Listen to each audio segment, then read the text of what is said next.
हाँ बच्चों, good morning. जरा बताओ, ऑडियो वीडियो क्लियर है? सभी बच्चे बताएं, ऑडियो वीडियो क्लियर है? क्या सभी बच्चों को दिखाई और सुनाई दे रहा है? हम्म।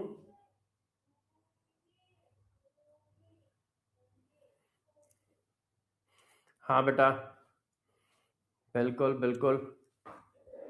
ओके, नमस्ते नमस्ते।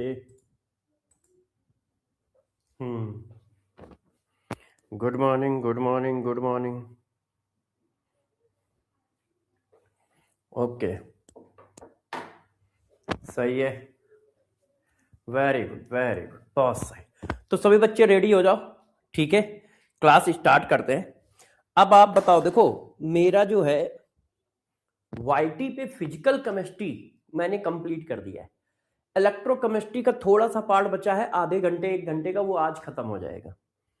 इसके बाद आपके हिसाब से वाईटी पे मैं क्या लाऊं जो आप लोगों की हेल्प हो सके? इनऑर्गेनिक, क्योंकि ऑर्गेनिक तो बैच में ही पढ़ा रहा हूं, तो क्या इनऑर्गेनिक लाऊं? और इनऑर्गेनिक लाऊं तो 11th 12th की एक साथ, कि पहले 11th कराऊं फिर 12th कराऊं, या फिर 12th करा दूं? क्योंकि मंजिल सीरीज 12th की है। हाँ बेटा, अब सब लोग सब कुछ तो पढ़ाएंगे ही यार।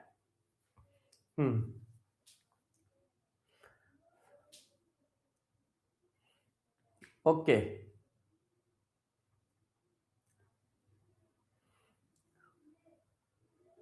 एक मिनट। अच्छा, आ, हम अच्छा ठीक है, 11th 11th 11th, ठीक है, मैं करता हूं, ठीक है? ओके, ठीक है, ठीक है। जैसा आप लोग कह रहे हो वैसा ही कर देंगे। जल्दी से आ जाओ। अब सबसे पहले कल टेस्ट है, संडे टेस्ट। तो संडे टेस्ट का सिलेबस मैंने पहले ही पढ़ा रखा है आपको और बता भी रखा है। Complete complete alkyl and aryl halide आएगा।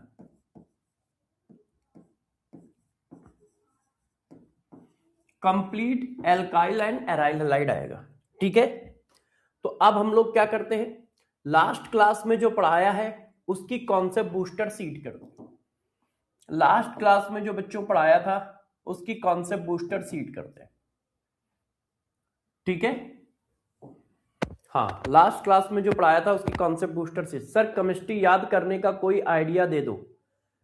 ज्यादा से ज्यादा रिवीजन करो, ज्यादा से ज्यादा रिवीजन करो, और ऑर्गेनिक में ज्यादा से ज्यादा क्वेश्चन लगाओ। ऑर्गेनिक में रिवीजन करो, क्वेश्चन लगाओ, रिवीजन करो, क्वेश्चन लगाओ, ठीक है? आपको जल्दी याद हो जाएगी। और छोटे छोटे शॉर्ट नोट्स बनाने हैं, वो मैं आपको बना के दे दूंगा अभी। हाँ,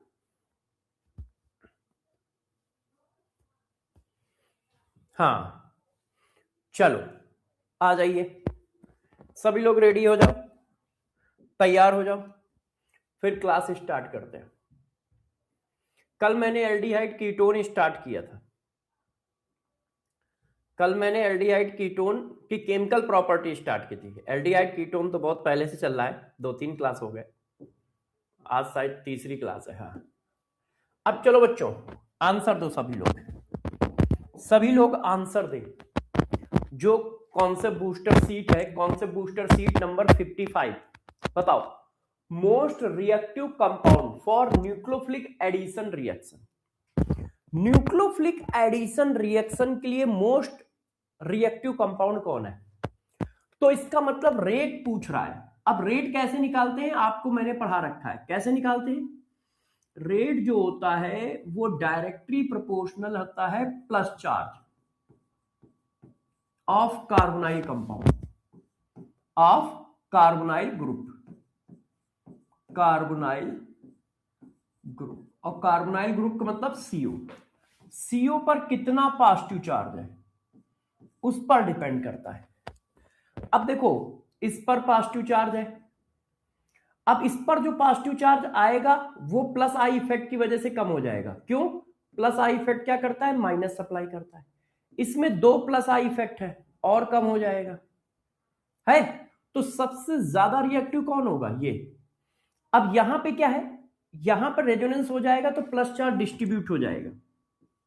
देखो यहां पे क्या है, रेजोनेंस है, रेजोनेंस की वजह से प्लस चार्ज डिक्रीज कर जाएगा। कैसे, ये देखिए अभी इस पर प्लस है, अब ये पूरे पूरे इलेक्ट्रॉन ऐसे जाएंगे, रेजोनेंस ऐसे होगा ना। तो जब रेजोनेंस ऐसे होगा तो उस कार्बन पे देखो डबल बॉन्ड आ गया। तो डबल बॉन्ड का मतलब क्या है, इलेक्ट्रॉन क्लाउड। ये देखो तो प्लस चार्ज रेजोनेंस की वजह से और कम हो गया। तो सबसे तेज कौन होगा ना, ये। हाँ बेटा आदर्श परेशान ना हो, मैं ही पढ़ा रहा हूं। तो सबसे तेज कौन है, ये। तो सबसे ज्यादा प्लस चार्ज इस पे है, तो सबसे ज्यादा रिएक्टिविटी इसकी है। Which one is form stable gem diol. अब देखो जेम डाइऑल, एक ही कार्बन से दो OH लगे हैं तो ये डाइऑल है, जेम डाइऑल है।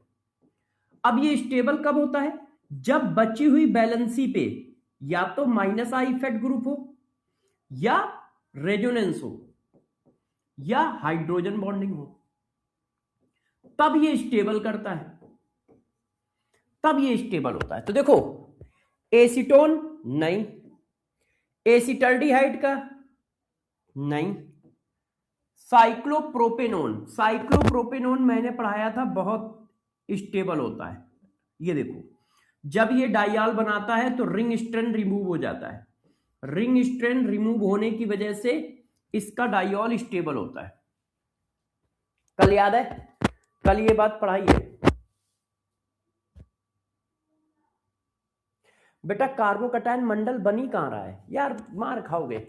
इस रिएक्शन में कार्बोकटायन कहां बनता है, इस रिएक्शन में कार्बोकटायन कहां बनता है, कल पढ़ाया है। अब भूल जाओगे तो ऐसे कैसे चलेगा।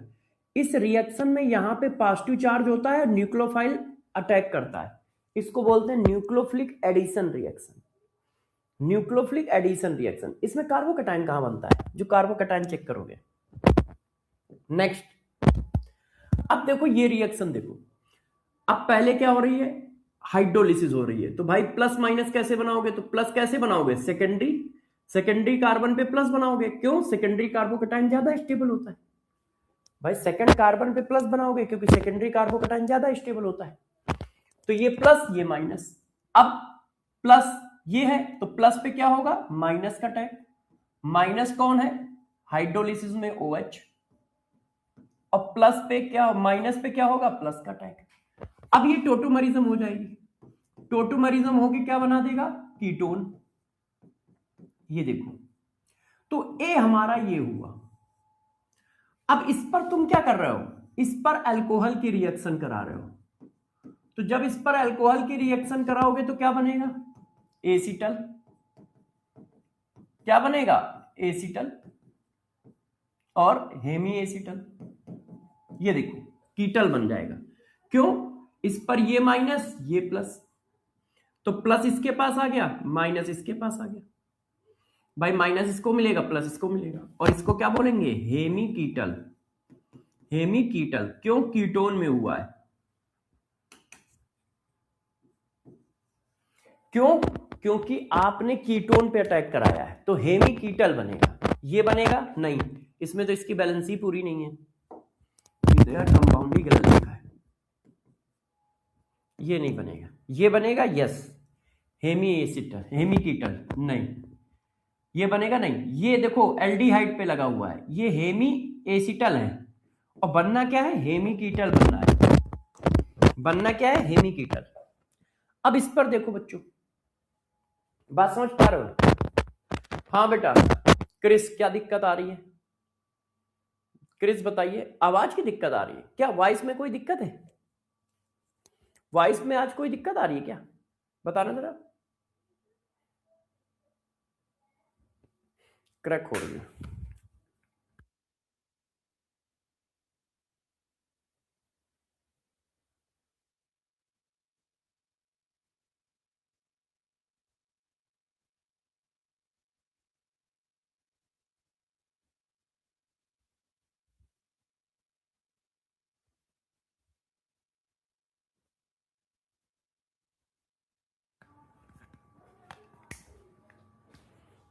अब जरा चेक करना,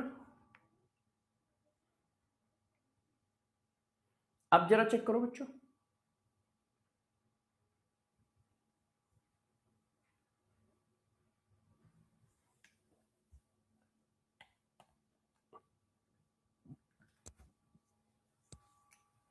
अच्छा ओके चलो। अब देखो यार, ये कोई एक प्लस कर लो, कोई एक माइनस कर लो, क्यों एक जैसे हैं। अब कार्बन बोरान मेटल है प्लस, हाइड्रोजन पे माइनस, माइनस को प्लस मिलेगा, प्लस को माइनस मिलेगा, HBO है। तो भाई यहां पे क्या आया H, यहां पे क्या आया B, और जहां पे B आएगा वहां पे OH आएगा। यहां पे आया H, यहां पे आया B, और जहां पे B आएगा वहां पे OH आएगा। अब टोटोमरिज्म हो गई। तो जब इसकी टोटोमरिज्म हो जाएगी तो ये एसिटल्डिहाइड बन जाएगा ऐसे। ये डबल बॉन्ड, ये वाला डबल बॉन्ड यहां आएगा तो ये डबल बॉन्ड हो जाएगा, ये हाइड्रोजन यहां शिफ्ट हो जाएगा। अब CN का टैग कराओ तो भाई CN में क्या होता है, ये माइनस ये प्लस ऐड हो गया। CN में क्या होता है, ये माइनस ये प्लस ऐड हो गया। देखो माइनस इसको मिलेगा, प्लस इसको मिलेगा। अब हाइड्रोलिसिस कराओ तो हाइड्रोलिसिस कराने पर क्या होता है, CN ग्रुप जो होता है COOH में चेंज हो जाता है। हाइड्रोलिसिस कराने पर ध्यान है क्या होता है, CN ग्रुप जो होता है COOH में चेंज हो जाता है ऐसे। तो कंपाउंड C के पास कौन कौन से फंक्शनल ग्रुप होंगे, CN होगा, COOH होगा, अल्कोहल होगा, या दोनों होंगे, दोनों होंगे। सिर्फ अल्कोहल नहीं है, सिर्फ एसिड नहीं है, अल्कोहल और एसिड दोनों होंगे। अल्कोहल भी होगा और एसिड भी होगा। ये देखो अल्कोहल और एसिड दोनों होंगे, होंगे ना। अब लास्ट एंड फाइनल, अब इस क्वेश्चन का आंसर सब लोग बताओ। ये एसाइल क्लोराइड है, इस पे X मोल RMGH डाला गया है एक्सेस में, इस पे Y मोल RMGH डाला गया है एक्सेस में। Select correct relation between and Y। तो आपको पता है ये भाई प्लस है, ये माइनस है, और ये माइनस है, यहां अटैक होगा, ये खुल जाएगा, ये देखो अब ये ऐसे आ गया। आप सभी को पता है कि ये लीविंग ग्रुप है इसलिए ये नीचे आ जाएगा, जब ये नीचे आ जाएगा तो ये ऐसे आ गया। अब इस पर अभी भी प्लस है तो RMGX फर्दर अटैक कर जाएगा, क्यों, क्योंकि तुमने एक्सेस में ले रखा है, एक्सेस में ले रखा है तो एक बार और आ गया। अब इसकी हाइड्रोलिसिस हो गई, ये आया। तो यहां पर देखो कितने, यहां पर देखिए कितने मॉलिक्यूल ने अटैक किया, 1 और 2। तो RMGX के 2 मॉलिक्यूल ने अटैक किया है, इसका मतलब X की वैल्यू 2 मोल है। अब Y पे आओ, यहां प्लस है यहां माइनस, अटैक किया, ये आ गया। मैंने आपको पढ़ाया है ये, यदि याद हो सबको। अब देखो यहां पर लीविंग ग्रुप नहीं है,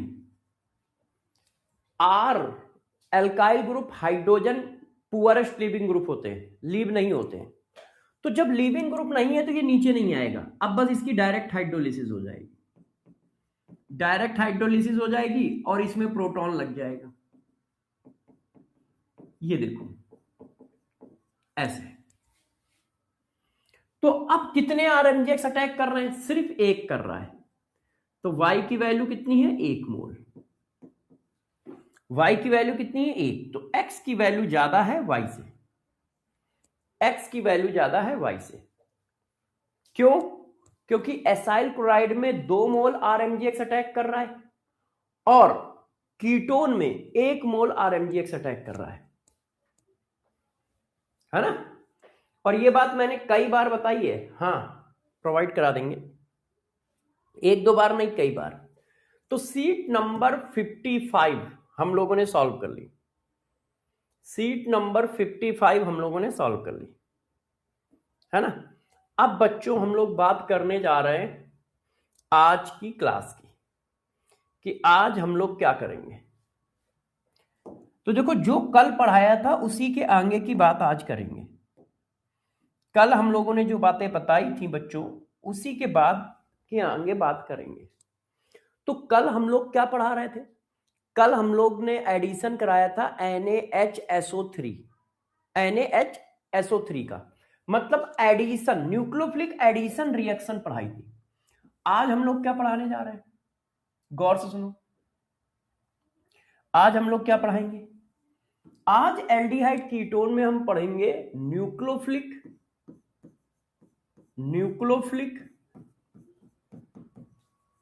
एडिशन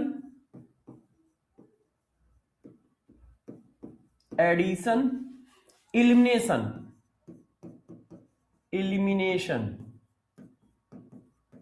रिएक्शन।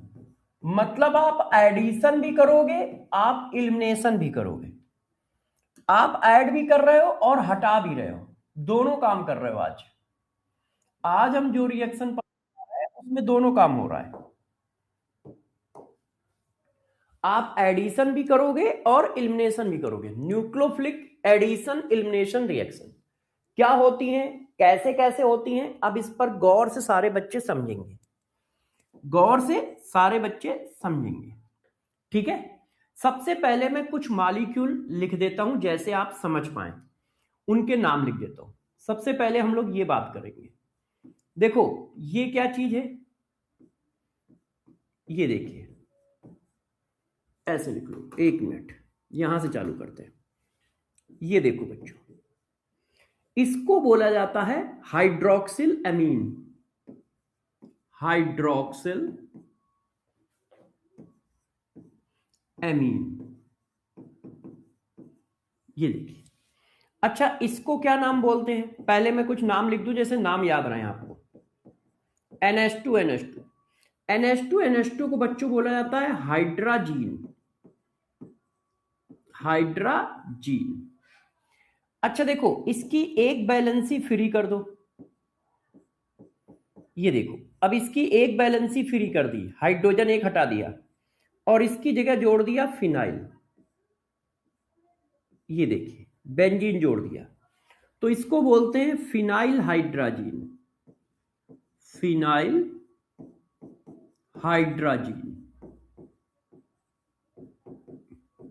ऐसे। अच्छा बच्चों, अब आपने जो बेंजीन रिंग जोड़ी है, इस पे 2 पे और 4 पे नाइट्रो लगा दो। 2 पे नाइट्रो और 4 पे नाइट्रो लगा दो, तो इसको बोलते हैं 2,4 डाई नाइट्रो फिनाइल हाइड्राजीन। ये देखो, इसको और एक कॉमन नेम क्या हुआ? DNP।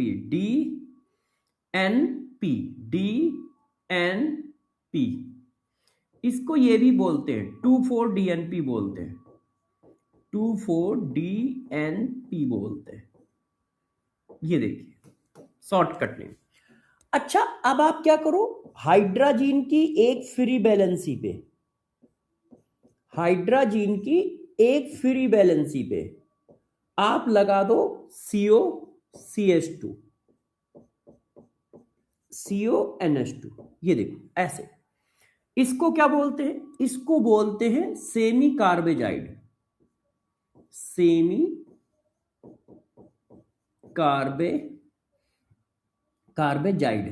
है ना,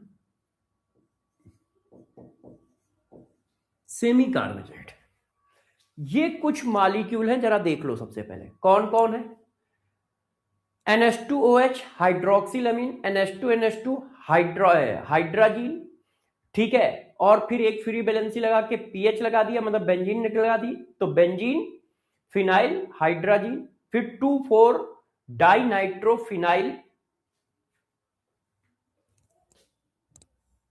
2,4 डाई नाइट्रो फिनाइल हाइड्राजीन, और फिर सेमी कार्बेजाइड। ये मॉलिक्यूल आपने देखे, अच्छा, अब आपको कुछ और मॉलिक्यूल लिखता हूं। देखिए, इसको क्या कहते हैं? यदि NH2 के साथ R जोड़ दो, NH2 के साथ R जोड़ दो तो इसको क्या कहते हैं? Primary amine. इसको बच्चों क्या कहते हैं? Primary amine.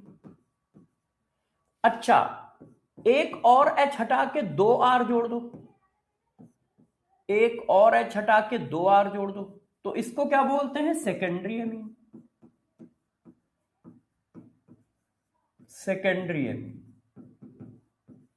एक और H हटा के 3R जोड़ दो तो बच्चों इसको क्या बोला जाता है? टर्सरी अमीन।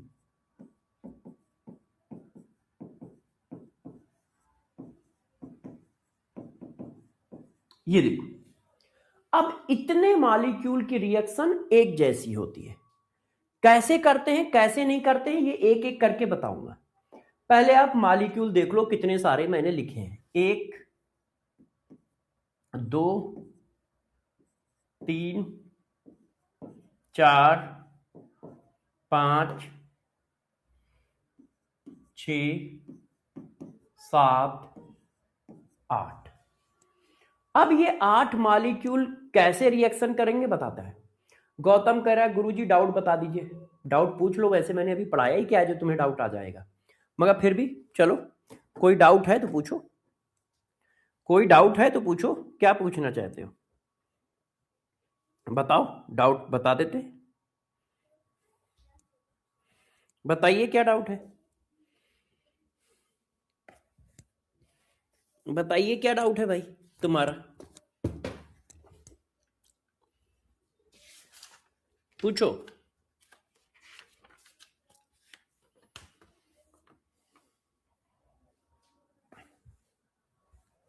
पूछो, पानी पी लो। फर्स्ट क्वेश्चन के डी में -R है। फर्स्ट क्वेश्चन के डी में, अच्छा मतलब तुम कॉन्सेप्ट बूस्टर सीट की बात कर रहे हो। कैफ कह रहा है केमिस्ट्री कैसे पढ़ूं? ऐसे ही पढ़ो जैसे पढ़ा रहा हूं सर। लिखने का टाइम दीजिए, बिल्कुल देंगे।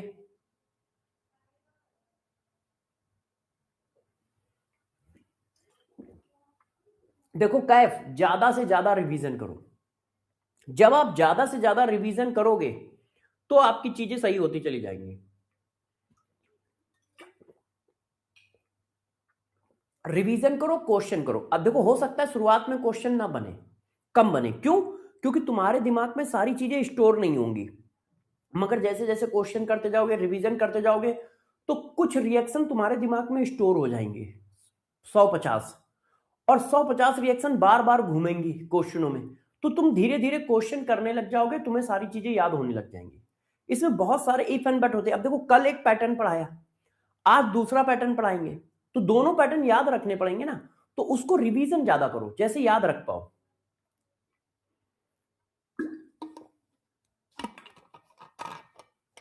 जैसे याद रख पाओ। हाँ, अब देखो ये सब क्या होगा, कैसे होगा। देखो, मैकेनिज्म आपको कितनी याद रखनी कितनी नहीं बता दूंगा। देखो, इस मैकेनिज्म में कोई कार्बोकैटायन नहीं बनता है, तो मैकेनिज्म याद रखने की जरूरत नहीं है। देखो, ये हमारा एल्डिहाइड या कीटोन है। यदि ये हो गया तो एल्डिहाइड, और ये हो गया तो कीटोन। अब इसकी रिएक्शन हम करा रहे हैं इससे। अब इन सबको गौर से देखो, इन सबके पास गौर से देखिए, इतना पार्ट कॉमन है, NH2 NH2 NH2 के बाद सबके पास अलग अलग लगा है, मगर मेन शुरुआत का NH2 कॉमन है। चेक करो, NH2 NH2 NH2 NH2 NH2, 6 number तक NH2 कॉमन है। चेक कर लो आप, है ना। बाकी आगे की चीज वेरिएबल है। NH2 के साथ R लगा है, NH2 के साथ इतना बड़ा लगा है, NH2 के साथ ये सारा लगा है, NH2 के साथ ये लगा है, NH2 के साथ NH2 लगा है, NH2 के साथ OH लगा है, मगर 6 नंबर तक NH2 कॉमन है। तो इसको हम जर्नल फॉर्म में ऐसे लिख लेते हैं, NH2Z। ये Z क्या है? बचा हुआ पार्ट। ठीक, अब इसकी रिएक्शन हम लोग करा रहे हैं, पीएच रेंज 3 से लेके 5 के बीच में, मतलब एसिडिक मीडियम ले रहे हो मगर पीएच कंट्रोल्ड है। क्यों कंट्रोल्ड है ये सब बताऊंगा, आप अभी बिल्कुल परेशान ना हो। ऐसे तो होता क्या है, वाटर यहां से निकल जाता है और वाटर निकल के ये बन जाता है, ये देखो वाटर निकल जाता है और वाटर निकल के ये बन जाता है, इस तरह से ये बन जाता है और वाटर ऐसे निकल जाता है। सबकी रिएक्शन में एक ही काम होगा, ये देखिए यहां से वाटर निकल गया ऐसे, ये ऐसे प्लस 2 हाइड्रोजन और नाइट्रोजन और जेड, ये आराम से वाटर यहां से रिमूव हो गया इस तरह से। अब वाटर रिमूव होने के बाद C double bond N Z, ये देखो C double bond N Z बन गया हमारा। तो मैकेनिज्म का बेस ये है, मतलब आपको बार बार यही करना है। इसकी मैकेनिज्म किसी बच्चे को याद नहीं रखनी है, वो बात अलग है, मैं सब पढ़ा दूंगा, वो बात अलग है, मैं एक बार इसकी मैकेनिज्म बता दूंगा। जैसे आपको नाम क्लियर हो जाए कि नाम लिखा है न्यूक्लियोफिलिक एडिशन एलिमिनेशन रिएक्शन, तो कहां पे एडिशन हुआ कहां पे एलिमिनेशन हुआ, जिसको न्यूक्लियोफिलिक एडिशन एलिमिनेशन रिएक्शन बोला जा रहा है, तो ये सारी बातें आपको क्लियर कर दूंगा, ठीक है, परेशान ना हो। मगर आपको हमेशा करना क्या है, वाटर निकालना है, बस हमेशा वाटर निकाल के ये बना देना है, हमेशा वाटर निकाल के ये बना देना है, ठीक है। इस बात को आप समझ पा रहे हो, करना क्या है, आपको सिर्फ वाटर निकाल के ये बना देना है। कैसे बनाना है, चलो एक एक करके बना के देखते हैं। चलो हम सब लोग इसको बना के देखते हैं। देखो हमारे पास कार्बोनाइल ग्रुप है और वाटर निकालना है। देखिए ये हमारा एल्डिहाइड या कीटोन हो गया, मैंने ये लिखा आपके लिए, ये देखो हाइड्रोक्सिलमीन है। अब हाइड्रोक्सिलमीन में वाटर निकालो, तो इसको ऐसे लिख ले जैसे आप आसानी से वाटर निकाल पाए, जैसे आप आसानी से वाटर निकाल पाए। तो हाइड्रोक्सिलमीन को मैंने ऐसे लिख लिया, आपने क्या किया, वाटर निकाल दिया, ये देखिए वाटर निकाल दिया तो ये बन गया, ये देखो है, वाटर निकाल दिया तो ये बन गया, देख लो। इसको क्या बोलते हैं, इसको बोलते हैं ऑक्साइन, ऑक्साइन, ये देखो C double bond NOH, C double bond NOH बोला जाता है ऑक्साइन ग्रुप। अच्छा अब आप दूसरे से आइए, अब आपने लिया हाइड्रोजन, हाइड्रोजन से वाटर निकाल दो, ये देखो कुछ नहीं करना है, सबसे वाटर निकाल देना है। आपने वाटर निकाल दिया, जब वाटर निकाला तो यहां पे क्या बना, NH2, ये हाइड्रोजन होता है तो इसको बोलते हैं हाइड्राजोन, प्रोडक्ट को क्या बोलते हैं, हाइड्राजोन। जीन जो है जोन में चेंज होता है, जीन जो है जोन में चेंज होता है। आपने फिर वही काम किया, अब आपने क्या लिखा, फिनाइल हाइड्रोजन लिखा, ये देखो बेंजीन को मैंने पीएच लिख दिया है, आपने फिर वाटर निकाल दिया, हमारा ये प्रोडक्ट बन गया, ये देखिए। अब इसको नाम क्या दोगे, फिनाइल हाइड्राजीन था तो अब ये फिनाइल हाइड्राजोन हो जाएगा, फिनाइल हाइड्राजीन से जोन हो जाएगा, ये देखिए। अच्छा फिर आपने ये लिया, अब फिर रिएक्शन कराई 2,4-DNP से, 2,4-DNP याद है सबको, 2,4-DNP में क्या होता है, बेंजीन में नाइट्रो लग जाता है, 2 पे नाइट्रो लगता है और 4 पे नाइट्रो लगता है, इसको 2,4-DNP कहते हैं। फिर वाटर निकाल दिया, ये देखिए। अब वाटर निकाल दिया तो क्या बना, बस C double bond N NH और आपने बना दिया 2,4-DNP, ये देखो, इसको क्या बोलेंगे, इसको जीन है, जोन में चेंज होगा, तो 2,4 डाइनाइट्रो फिनाइल हाइड्राजोन, हाइड्राजीन था हाइड्राजोन हो गया, हाइड्राजीन था हाइड्राजोन हो गया। अच्छा, इसकी खास बात समझो, ये येलो कलर का क्रिस्टल होता है, येलो कलर, ठीक है, क्रिस्टलाइन सॉलिड बनता है, क्रिस्टलाइन सॉलिड, ये येलो कलर का क्रिस्टलाइन सॉलिड बनता है। काम क्या होता है ये भी बताऊंगा। अब आपने फिर क्या किया, फिर वही काम, ठीक है, आपने फिर वही काम करना है। अब सेमी कार्बेजाइड ले लो, अब मैंने सेमी कार्बेजाइड ले लिया, ये देखो, फिर वाटर निकाल दिया। तो इसकी रिएक्शन बहुत सस्ती है, सस्ती का मतलब कुछ नहीं करना है, सिर्फ वाटर निकाल देना है, और वाटर निकालने के बाद जो बचता है वो लिख देना है, बस प्रोडक्ट इतना है। कोई मैकेनिज्म आपको ध्यान नहीं रखनी है, ये सेमी कार्बेजाइड से सेमी कार्बेजोन बन जाएगा, कार्बेजोन, सेमी कार्बेजोन, ये देखो ऐसे। अब इसी तरह से, और अब बात आती है प्राइमरी अमीन की। देखिए, अब आपने प्राइमरी अमीन लिया, वही काम करना है, कोई अलग काम नहीं करना है। अब आपने क्या लिया बच्चों, प्राइमरी अमीन, ये देखो, ये हमारा प्राइमरी अमीन है, वाटर निकाल दिया। वाटर निकालने के बाद हमारा क्या बना, डबल बॉन्ड एन आर, इसको क्या बोलते हैं, अमाइन, अमाइन। अच्छा, अब आपने लिया सेकेंडरी अमीन। अब सेकेंडरी अमीन का मैं बताता हूं, जरा गौर से देखिएगा। सेकेंडरी अमीन हमने लिया, ये देखो इस तरह से मैंने ले लिया, एक मिनट, एक मिनट बच्चों, ये मैंने सेकेंडरी अमीन लिया, एल्डिहाइड या कीटोन,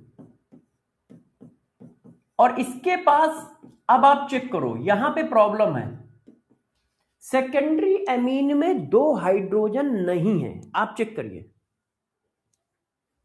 सेकेंडरी अमीन में 2 हाइड्रोजन नहीं है, प्राइमरी अमीन में 2 हाइड्रोजन थे तो वाटर निकल गया, मगर सेकेंडरी अमीन में 2 हाइड्रोजन नहीं है, तो वाटर कैसे निकले, वाटर कैसे निकले, तो देखो, एक वाटर निकलेगा, H इसका, OH इसका और H इसका, एक हाइड्रोजन इसका होता है, ये वाला हाइड्रोजन, R का हाइड्रोजन,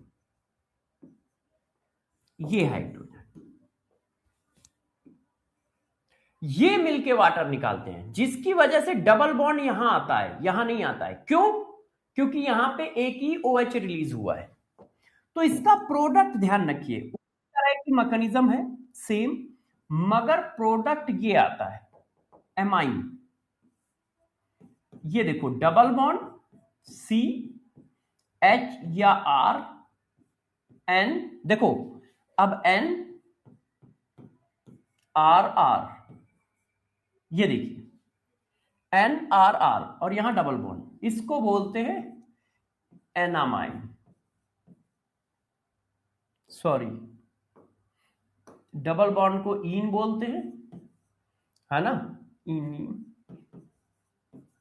इनिमीन, ये देखो। अब देखो, जब सेकेंडरी अमीन होता है तो वाटर कैसे निकलता है, OH और इसका H, जिसकी वजह से यहां डबल बॉन्ड आ जाता है, ये डबल बॉन्ड यहां शिफ्ट हो जाता है, ऐसे, ये डबल बॉन्ड यहां शिफ्ट होता है। अच्छा, टर्सरी अमीन देखो, गौर से देखो, टर्सरी अमीन, अब इसके बाद एक भी हाइड्रोजन नहीं है, इसके पास बच्चों एक भी हाइड्रोजन नहीं है, देखिए आप,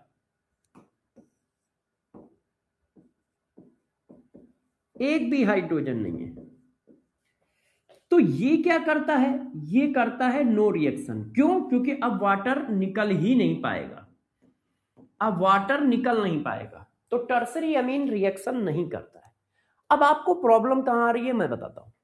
आपको एक इस प्रोडक्ट को समझने में प्रॉब्लम आ रही है कि ये प्रोडक्ट कैसे बनना है, ठीक है। और दूसरा, ये तो मैंने आपको शॉर्टकट बताया है कि बस वाटर निकालते चले जाओ, इसकी मैकेनिज्म में कोई कार्बोकैटायन नहीं बनना है, कोई रीअरेंजमेंट नहीं होना है। तो मैकेनिज्म पता है तो भी ठीक है, नहीं पता है तो भी ठीक है। यदि मैकेनिज्म नहीं पता है तो भी कोई दिक्कत नहीं है। क्यों? क्योंकि कोई कार्बोकैटायन नहीं बनना है, कोई रीअरेंजमेंट नहीं बनना है। हाँ, मगर आपको पता होनी चाहिए। क्यों? नहीं तो आप ये नहीं समझ पाओगे कि ये नॉमेनक्लेचर कैसे है। न्यूक्लियोफिलिक एडिशन एलिमिनेशन रिएक्शन या उसकी मैकेनिज्म पर बेस्ड कोई क्वेश्चन आया तो समझने में दिक्कत आएगी। तो एक बार मैं मैकेनिज्म बता रहा हूं, मगर उसको किसी बच्चे को याद रखने की जरूरत नहीं है, बस मैकेनिज्म समझ लेनी है। हाँ बेटा,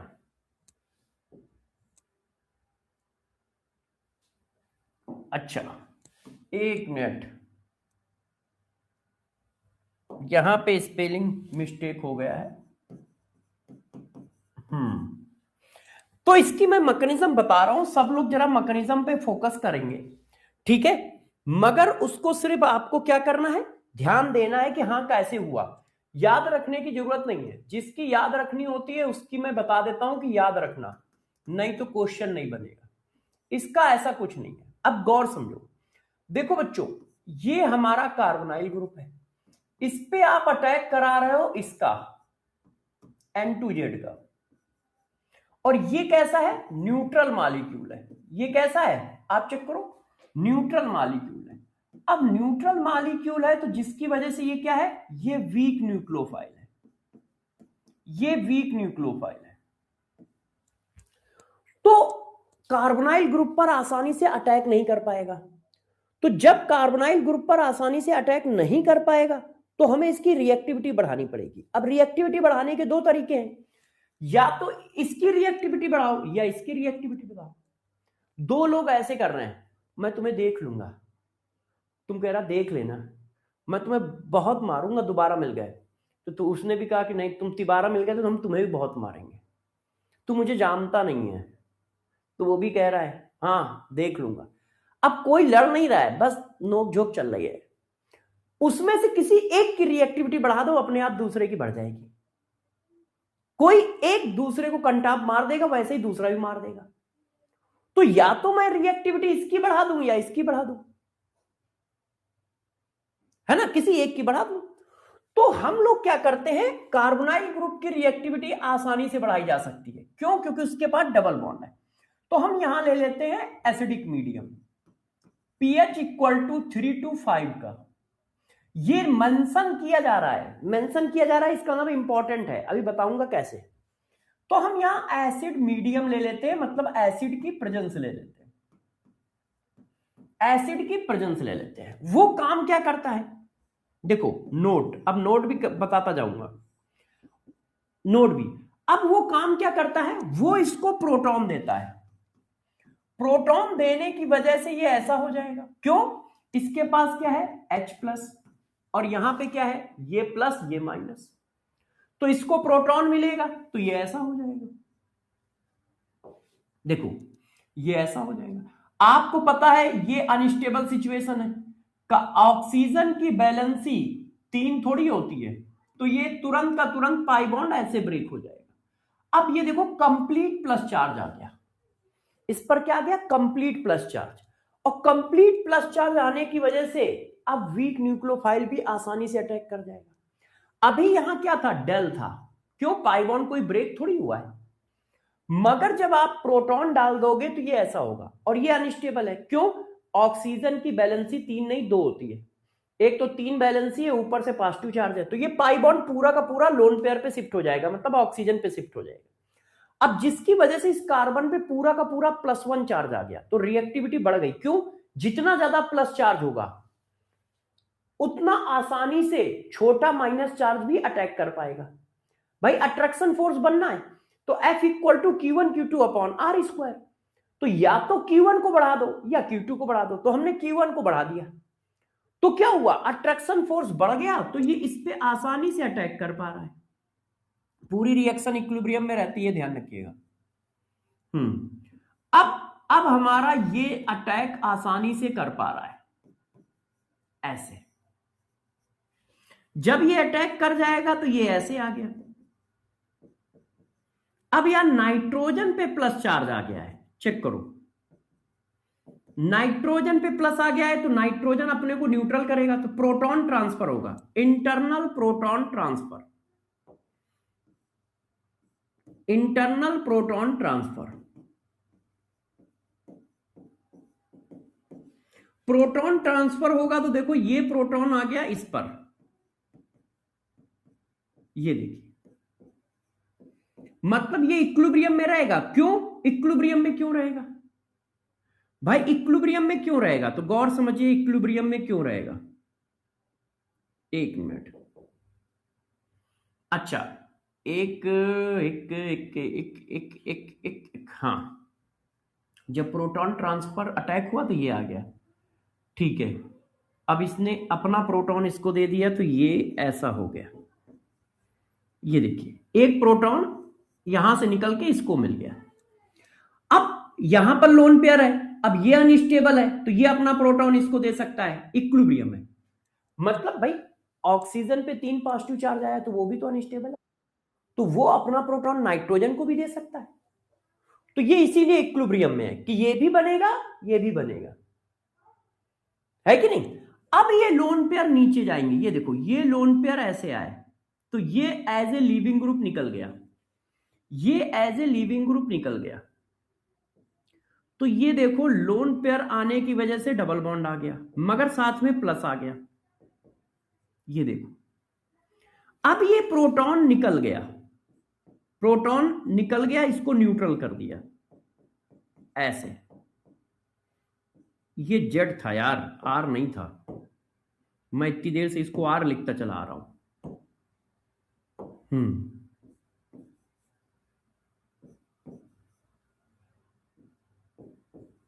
ये देखो, अब ये प्रोटॉन कौन सा है जो सबसे पहले अटैक किया था, मतलब एसिडिक कैटलाइज्ड है, वो प्रोटॉन पार्टिसिपेट नहीं कर रहा है। जो प्रोटॉन एसिड का अटैक किया था ना, वो देखो बाहर आ गया। पूरी मैकेनिज्म ये है, पूरी मैकेनिज्म ये है, देखो ऐसे।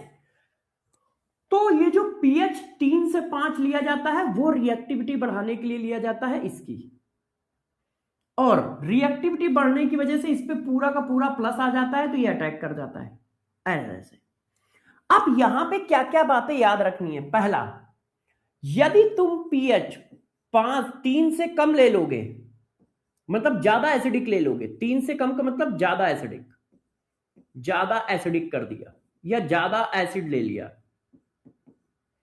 तो क्या होगा, रिएक्शन आएगी, ईल्ड अच्छी, ईल्ड बेकार हो जाएगी, ईल्ड कम आएगी, ईल्ड कम आएगी।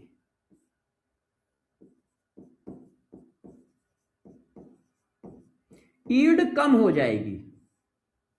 क्यों कम हो जाएगी, क्योंकि आपने ध्यान नहीं दिया है, ये भी तो बेस है, नाइट्रोजन पे लोन पेयर बेस है भाई, नाइट्रोजन पे लोन पेयर बेसिक कंडीशन है। अमोनिया वीक बेस होता है कि नहीं होता है, होता है। तो यार जब तुम ज्यादा एसिड ले लोगे तो इसके साथ भी रिएक्शन हो जाएगी, और इसके साथ रिएक्शन हो गई तो न्यूक्लियोफाइल ही तुमने खत्म कर दिया। ये देखो एसिड बेस रिएक्शन हुई तो ये क्या बनेगा,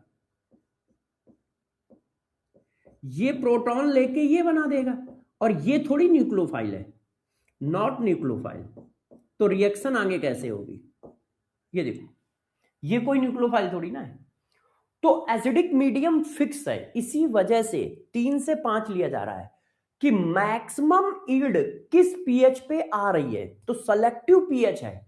ऐसा नहीं है कि किसी ने 2 ग्राम एसिड डाल दिया, किसी ने 10 ग्राम एसिड डाल दिया ना, चुटकी भर की बात है तो चुटकी भर ही पड़ेगा। तो इस रिएक्शन में जब भी आप देखोगे तो पीएच मेंशन होता है 3 से 5, तो जितना एसिडिक मीडियम बोला जा रहा है ना तो उससे कम ले सकते हो ना ज्यादा ले सकते हो। तो एक क्वेश्चन तो ये आ सकता है कि यदि मैं इसकी पीएच की वैल्यू बढ़ा दूं तो क्या होगा, तो रिएक्शन नहीं हो पाएगी, ईल्ड कम हो जाएगी। क्यों नहीं हो पाएगी? क्योंकि जो नाइट्रोजन है, ये जितने भी लिखे हैं हाइड्रोक्सिलमीन, ये जितने भी हैं ये खुद में भी बेस हैं, ये सब बेस भी हैं।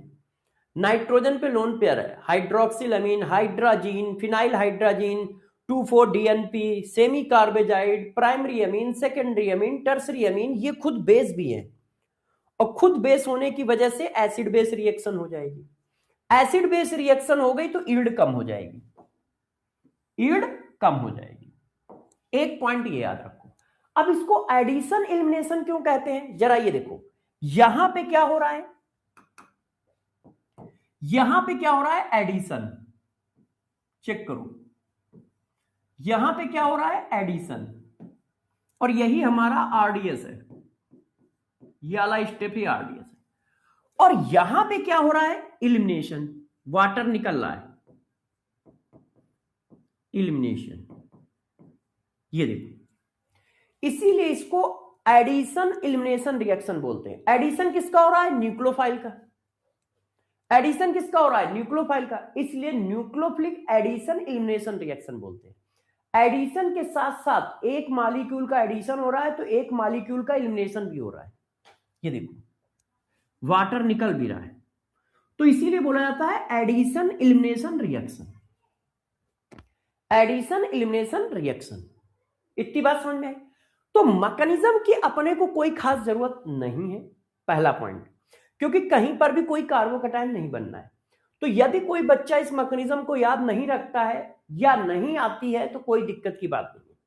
आप ये चीज ध्यान रखो, ये पॉइंटर जो मैं लिख रहा हूं, नोट नोट ध्यान रखो, और बस इतना याद रखो, वाटर निकालना है, वाटर निकालते चले जाना है। ये देखो, ये देखिए, वाटर निकालते चले जाना है, बस N2Z वाटर निकालते चले जाना है। ऑक्साइन, जब आप हाइड्रोक्सिलमीन लोगे तो ऑक्साइन बनेगा, जब हाइड्राजीन लोगे तो हाइड्राजोन बनेगा, जब फिनाइल हाइड्राजीन लोगे तो फिनाइल हाइड्राजोन बनेगा, जब 2,4-डाइनाइट्रोफिनाइल हाइड्राजीन लोगे तो 2,4-डाइनाइट्रोफिनाइल हाइड्राजोन बनेगा, सेमी कार्बेजाइड लोगे सेमी कार्बेजोन बनेगा, प्राइमरी अमीन लोगे एमाइन बनेगा, सेकेंडरी अमीन लोगे एनामाइन बनेगा, टर्सरी अमीन लोगे नो रिएक्शन होगी। अब यहां पर प्रोडक्ट डिफरेंट क्यों बना है, अब ये पढ़ाता हूं। यहां पर प्रोडक्ट डिफरेंट क्यों बना है, देखो इसके पास एक हाइड्रोजन है, तो जब आपने मैकेनिज्म की तो देखो इसका एक हाइड्रोजन है, सेकेंडरी अमीन लोगे तो एक हाइड्रोजन है, एक हाइड्रोजन यहां निकल गया। अब इस जगह पे दूसरा हाइड्रोजन है ही नहीं, तो फिर ऐसे वाटर नहीं निकल सकता है। क्यों, यहां से प्रोटॉन कैसे निकालेगा वो, यहां पे तो प्रोटॉन ही नहीं है, यहां पे तो आर है, यहां पे तो आर है। तो अब इसके इसके लोन पेयर नीचे नहीं आते हैं, क्यों नहीं आते हैं, क्योंकि यहां पे हाइड्रोजन नहीं है। अभी इसके लोन पेयर डबल बॉन्ड क्यों बना रहा है, क्योंकि ये हाइड्रोजन आसानी से निकाल देगा। तो जब सेकेंडरी अमीन लेते हो तो सिचुएशन ये आती है, ये सिचुएशन है, गौर से समझना।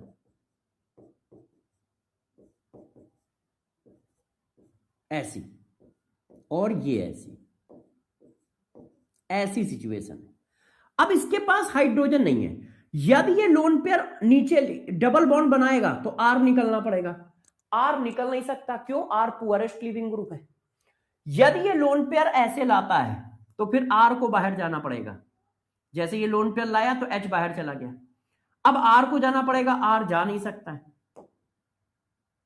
तो फिर क्या होता है, फिर ये होता है कि ये जो है एसिड बेस रिएक्शन होती है, ये ऐसे आता है और ये लीप कर जाता है और यहां डबल बॉन्ड बन जाता है, यहां डबल बॉन्ड बन जाता है कार्बन पे। अब कार्बन पे जब डबल बॉन्ड बना तो कोई दिक्कत नहीं है, तो फिर ये वाला हाइड्रोजन निकलता है और कार्बन पे डबल बॉन्ड बन जाता है, ये देखो ऐसे। तो जरा ध्यान रखिएगा, यदि सेकेंडरी एमीन है तो एल्काइल ग्रुप पे डबल बॉन्ड बनेगा, और किस एल्काइल ग्रुप पे डबल बॉन्ड बनेगा, जिसमें सब्स्टिट्यूशन ज्यादा हो, जिसमें सब्स्टिट्यूशन ज्यादा हो। फॉर एग्जांपल जैसे देखो मैंने कीटोन ले लिया, अब बच्चे को कंफ्यूजन आएगा, क्यों, उससे पूछा गया बताओ प्रोडक्ट, अब ये देखो कीटोन है, अब यहां पे डाल दिया गया है सेकेंडरी एमीन, आपसे कहा जा रहा है प्रोडक्ट बताओ, ये देखो एसिडिक मीडियम में प्रोडक्ट बताओ। अब आपको ये तो पता है कि वाटर निकल जाएगा, ये भी पता है कि कार्बन कार्बन के बीच में डबल बॉन्ड आएगा, मगर कार्बन कार्बन ये भी है, कार्बन कार्बन ये भी है, किसके पता है? तो आपको पता रहना चाहिए कि हमें मैक्सिमम सब्स्टिट्यूशन करना है। तो हमें यदि हाइड्रोजन निकालना होगा तो बच्चों हम किसका हाइड्रोजन निकालेंगे? जिसमें सब्स्टिट्यूशन ज्यादा है, जिसमें सब्स्टिट्यूशन ज्यादा है। मतलब हम ये वाला हाइड्रोजन निकालें कि ये वाला हाइड्रोजन निकालें, तो हम प्रीफर करेंगे इसको। क्यों? इसमें मैक्सिमम सब्स्टिट्यूटेड एल्कीन बनना है। तो डबल बॉन्ड हम यहां लगाएंगे, ये ऐसे, और प्रोडक्ट ऐसे बनाएंगे, क्योंकि हमें डबल बॉन्ड बनाना पड़ेगा। तो डबल बॉन्ड किसके साथ लगाना है ये देखना पड़ेगा। ये देखो, तो वो इस जगह पे फंसा सकता है आपको। ये देखिए, तो डबल बॉन्ड हमेशा मैक्सिमम सब्स्टिट्यूटेड एल्कीन बनाओगे, तो मैं लिख देता हूं नोट डाल के, हमें क्या बनाना है? Maximum substituted alkene. ठीक है, मैक्सिमम सब्स्टिट्यूटेड एल्कीन फॉर्म करना है।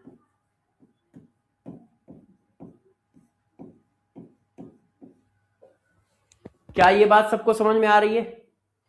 क्या ये बात सबको समझ में आ रही है? तो सारी रिएक्शन मैंने एक साथ करा दी है। अब जो नोट लिख रहा हूं वो एक एक करके समझते जाओ। नोट नंबर 2, ये 1 डाल दूं, ये 1 है, अब 2। अब नोट नंबर 2 देखो। देखो बच्चों, जो ऑक्साइन बनना है जब आप रिएक्शन करा रहे हो किसकी? जब आप रिएक्शन करा रहे हो हाइड्रोक्सिल अमीन की, तो ऑक्साइन बनना है। ये देखो ऐसे बनना है ऑक्साइन। ये देखो ऑक्साइन बनना है, चेक करो। जब आप हाइड्रोक्सिल अमीन की रिएक्शन कराते हो तो ऑक्साइन बनता है। ऑक्साइन एक खतरनाक कंपाउंड है। जो प्रोडक्ट बनना है वो टोटोमरिज्म भी कर रहा है और साथ साथ में सिस ट्रांस आइसोमरिज्म भी शो कर रहा है। तो क्वेश्चन में ये हो सकता है कि वो कहे aldehyde ketone plus a equal to product, और product cis trans isomerism show करेगा, टोटोमरिज्म करेगा, तो बताओ ए क्या है? तो ऐसा कुछ भी पूछ सकता है, या बताओ एल्डिहाइड कीटोन क्या है। तो गौर से देखिए इस बात को। कहां चला गया भाई, 1 मिनट। ये जो ऑक्साइन बनता है ये क्या क्या शो कर सकता है? पहली बात, ये टोटोमरिज्म शो कर सकता है। आपको मैंने पढ़ाया था कि ये टोटोमरिज्म करता है। कैसे टोटोमरिज्म करता है? तो आपको बताया था कि ये ऑक्साइन से नाइट्रोसो बनाता है। ये हाइड्रोजन यहां, ये डबल बॉन्ड यहां, ये देखो ऐसे हाइड्रोजन यहां आ गया, डबल बॉन्ड यहां आ गया, तो ये टोटोमरिज्म करता है। ये ज्योमेट्रिकल आइसोमरिज्म शो करता है। सिस ट्रांस आइसोमरिज्म याद है? सिस ट्रांस आइसोमरिज्म करता है ये, है ना? ये देखो सिस ट्रांस, एक बार OH और लोन पेयर ऐसे, और एक बार ये फिगर ऐसे, सॉरी, ये देखो H यहां, R यहां, H यहां, R यहां।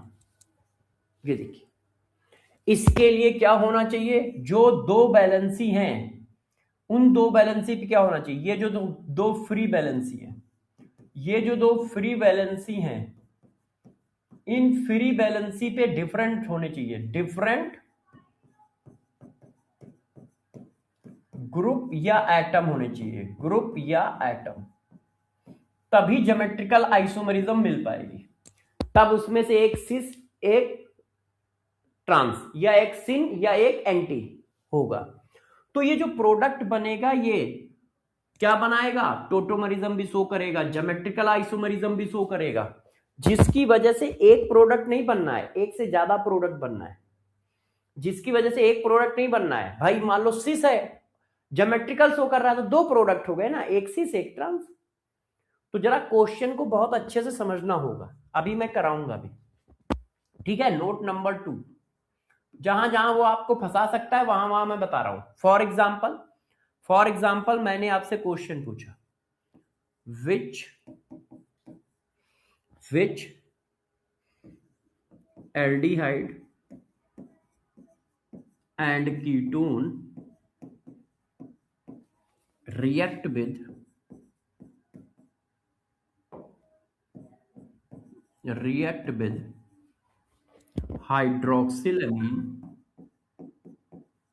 hydroxylamine in presence of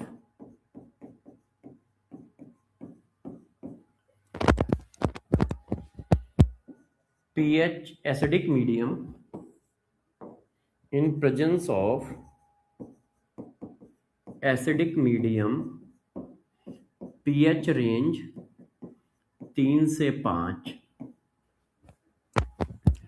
which aldehyde ketone react with hydroxylamine in presence of acidic medium pH range 3 से 5 and form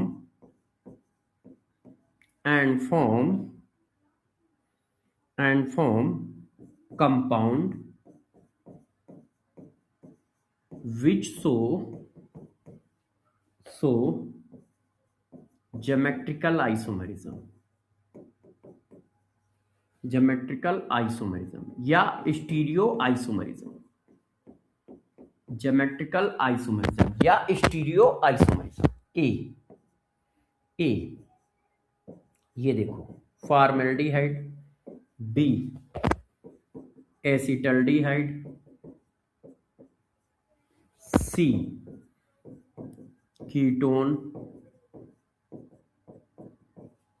D none of this, इनमें से कोई नहीं।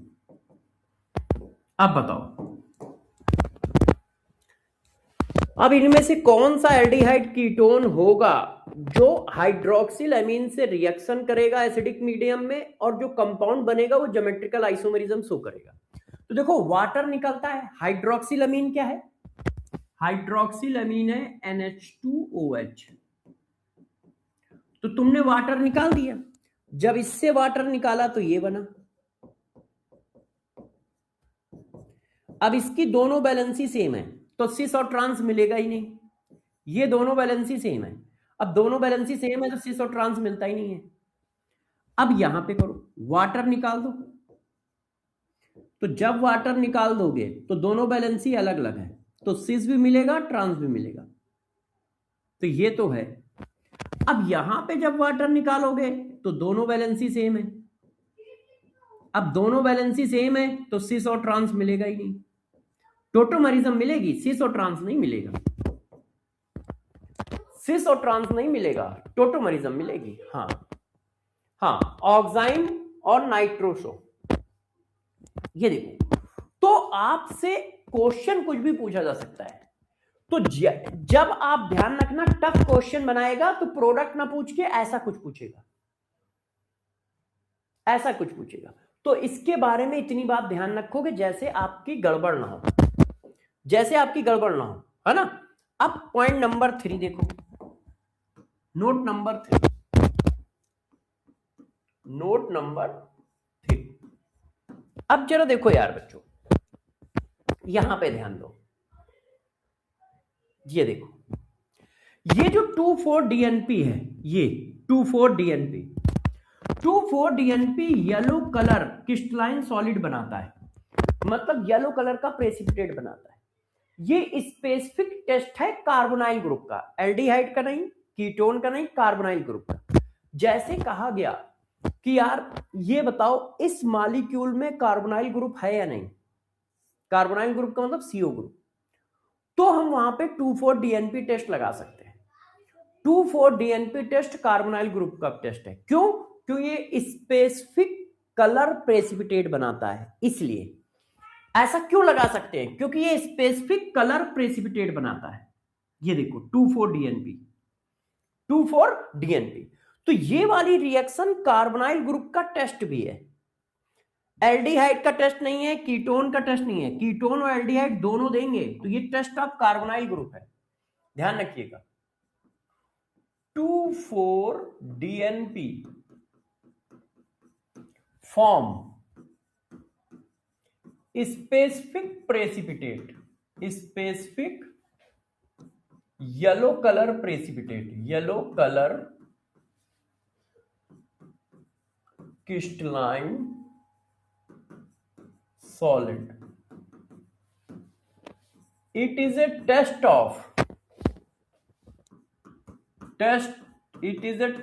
of carbonyl group, CO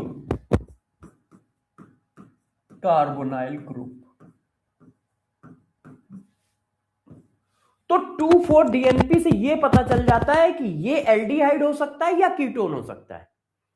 aldehyde और ketone दोनों ये टेस्ट देंगे, तो इससे एक चीज पता चल जाती है, क्या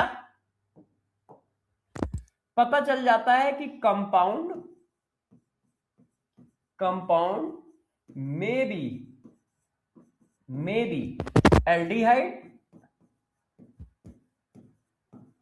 या कीटोन। इससे यह पता चल जाता है कि ये एल्डिहाइड होगा या कीटोन होगा। तो 2,4-DNP टेस्ट भी ध्यान रखना है, येलो कलर का क्रिस्टल बनाता है, और ये येलो कलर के क्रिस्टल स्पेसिफिक टेस्ट होते हैं कार्बोनाइल ग्रुप के, स्पेसिफिक टेस्ट होते हैं कार्बोनाइल ग्रुप के, ठीक है। अच्छा, कुछ अलग अलग बातें बता रहा हूं। देखो, प्रोडक्ट तो आपको ध्यान रखना ही है, वाटर निकाल दोगे प्रोडक्ट बन जाएंगे, मगर इनके आसपास की और चीजें बता रहा हूं कि और क्या क्या वो पूछ सकता है तुमसे, क्या क्या और चीजें हैं इनके अंदर, वो बता रहा हूं, जैसे आप गलती ना करो। अब देखो, ये जो एमाइन है ये भी सिस ट्रांस आइसोमरिज्म शो कर सकता है। क्यों? लोन पेयर आर, यदि ये दो डिफरेंट वैलेंसी है, also so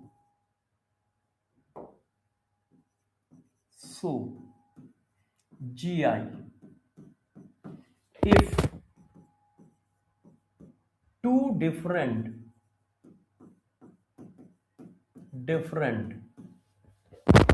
alkyl group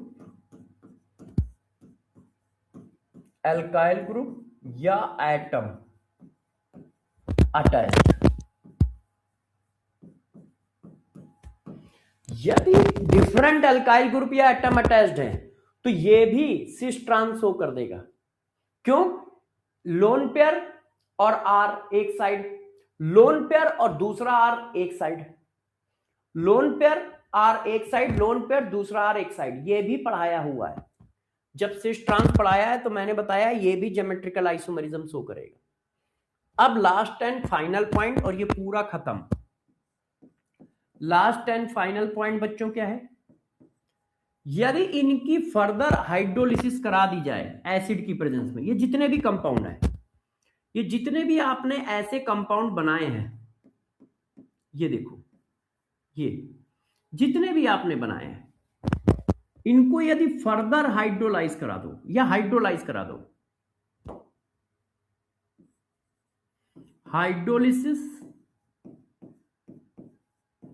in presence of acid, यदि इनके एसिड की प्रेजेंस में हाइड्रोलिसिस करा दो तो ये वापस कार्बोनाइल ग्रुप में कन्वर्ट हो जाते हैं, तो वापस कार्बोनाइल ग्रुप में कन्वर्ट हो जाते हैं। Further convert into carbonyl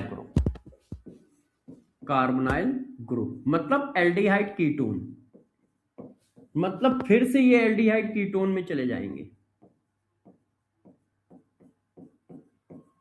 reaction reverse हो जाएगी, जो ये रिएक्शन है ये रिवर्स डायरेक्शन में चली जाएगी, ये वाली रिएक्शन।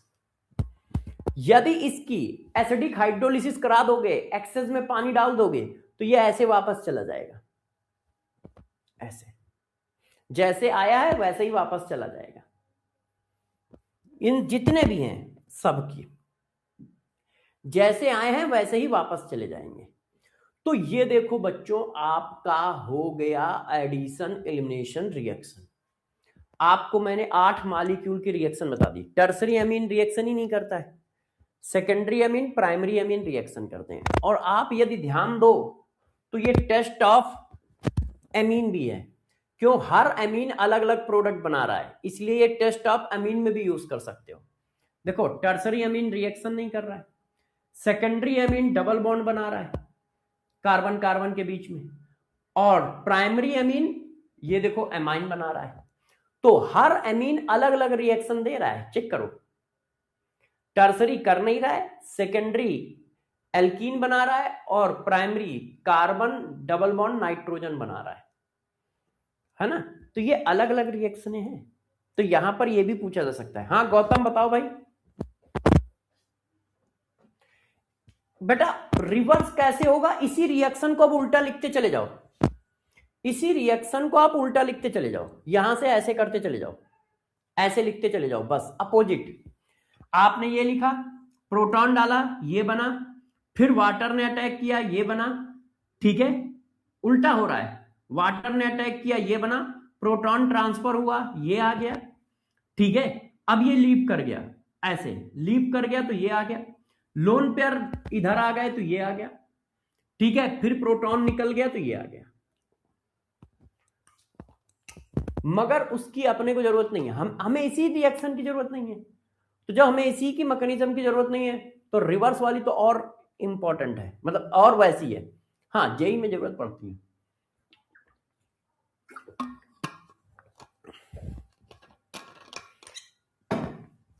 क्या बात समझ में आई? अब देखो यार ये सब तुम कर लोगे, अब आगे बढ़ते हैं, गौर से देखिए। अब आपको मैंने सारी की सारी वो रिएक्शन करा दी जिसमें सी पे अटैक हो रहा है। मैंने आपको पढ़ाया था एल्डिहाइड कीटोन का काम। एल्डिहाइड कीटोन में मैंने बताया था सिर्फ दो ही चीजें होती हैं, सिर्फ दो ही चीजें होती हैं, या तो सी पे अटैक होता है, या तो यहां अटैक होता है, या इसके पास जो हाइड्रोजन है। अब देखो ये सब यहां पे ही अटैक कर रहे हैं, देखो सब कार्बन पे अटैक कर रहे हैं, देखो सब कार्बन पे ही अटैक कर रहे हैं। तो जितनी भी आपने 10-15 स्पेसिफिक रिएक्शन पढ़ी है, ये सब कहां की हैं? जब कार्बन पे अटैक हो रहा है, वो सारी रिएक्शन है, चेक कर लो। अब मैं जो पढ़ाने जा रहा हूं वो हाइड्रोजन वाली है। अब हाइड्रोजन वाली देखो,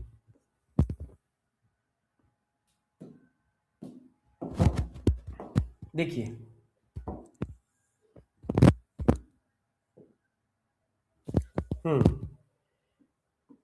रिएक्शन ऑफ एसिडिक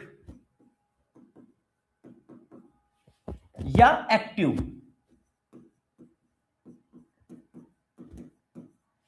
एसिडिक या active, alpha hydrogen, alpha hydrogen of aldehyde and ketone, of aldehyde and ketone. अब जरा आप उन पर फोकस करें। अब हम कौन सी रिएक्शन करने जा रहे हैं? अब हम ये रिएक्शन करने जा रहे हैं, ये देखो, ये हमारा एल्डिहाइड हो गया और ये कीटोन हो गया। जब, गौर सुनिए, जब यहां पर अटैक होगा अल्फा हाइड्रोजन पे, यहां पर अटैक होगा, ये देखो अल्फा हाइड्रोजन, और ये अल्फा हाइड्रोजन कैसा है? एक्टिव हाइड्रोजन है।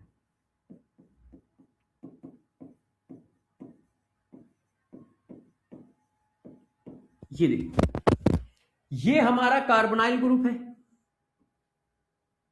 ये कार्बोनाइल ग्रुप है। तो कार्बोनाइल ग्रुप का बगल वाला कार्बन क्या है? अल्फा कार्बन है। तो गौर से देखो, ये कार्बोनाइल ग्रुप है, कार्बोनाइल ग्रुप का अर्जेसेंट कार्बन अल्फा कार्बन, ये देखो अल्फा कार्बन से attach hydrogen, alpha hydrogen, alpha carbon से जो अटैच कार्बन होगा बीटा कार्बन, बीटा कार्बन से attach hydrogen beta hydrogen, beta carbon से attach carbon gamma carbon, gamma carbon से attach hydrogen gamma hydrogen, gamma carbon से attach carbon delta carbon, और delta carbon से attach hydrogen delta hydrogen. ये देखो, पहले ये समझ लो क्या क्या है, जरा देखो। कार्बोनाइल ग्रुप से अटैच कार्बन हमारा अल्फा कार्बन होगा, अल्फा कार्बन का hydrogen alpha hydrogen, carbonyl group से attach carbon alpha carbon, alpha carbon का hydrogen alpha hydrogen, alpha hydrogen से attach carbon beta carbon, beta carbon से attach carbon gamma carbon, gamma carbon से attach carbon delta carbon. क्या ये बात समझ पाए? क्या ये बात समझ पाए? हाँ बेटा प्रिंस बोलो, क्या बोलना चाहते हो? मंडल कह रहा है कार्बन की वैलेंसी 5 हो गया है, किसमें किसमें किसमें किसमें, इसमें 5 हो गया है ना? हाँ इसमें 5 हो गया है, ये देखो।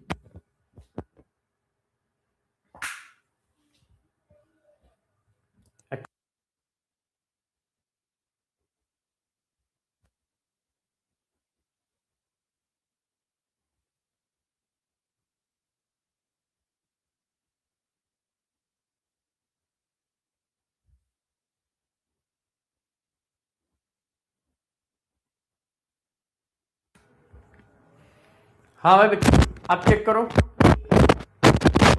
वॉइस क्रैक हो रही है। अब बताइए, आप बताइए, अब बताओ बच्चों, क्या आप क्रैक हो रही है? सर फिजिकल केमिस्ट्री के TRH PYQ करा दो प्लीज, ठीक है? करा दूंगा बेटा, परेशान ना हो, वो भी करा दूंगा।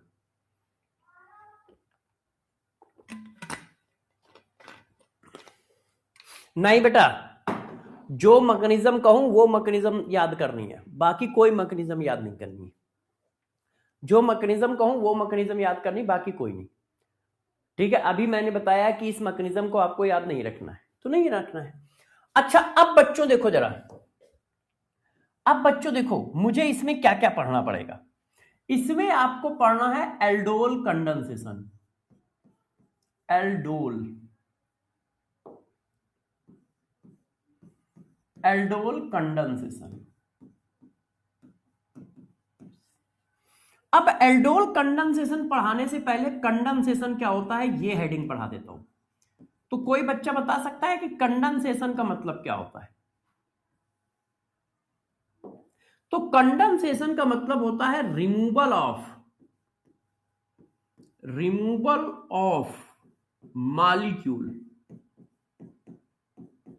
Molecule during reaction. जैसे आपने वाटर रिमूव कर दिया, अमोनिया रिमूव कर दिया, वाटर रिमूव कर दिया, अल्कोहल रिमूव कर दिया, तो ऐसी रिएक्शन को कंडेंसेशन कहते हैं। रिएक्शन के दौरान यदि आप वाटर रिमूव कर रहे हो, ठीक है, अल्कोहल रिमूव कर रहे हो, न्यूट्रल मॉलिक्यूल कोई भी निकल रहा है, जनरली यही निकलते हैं, अमोनिया रिमूव हो रहा है तो उसको हम कंडेंसेशन बोलते हैं। क्रैकिंग बहुत हो रही है, हो सकता है इसकी वजह से हो। एक मिनट, एक हिलने की वजह से हो सकता है, इसको यहां लगा था। अब जरा आप चेक करना,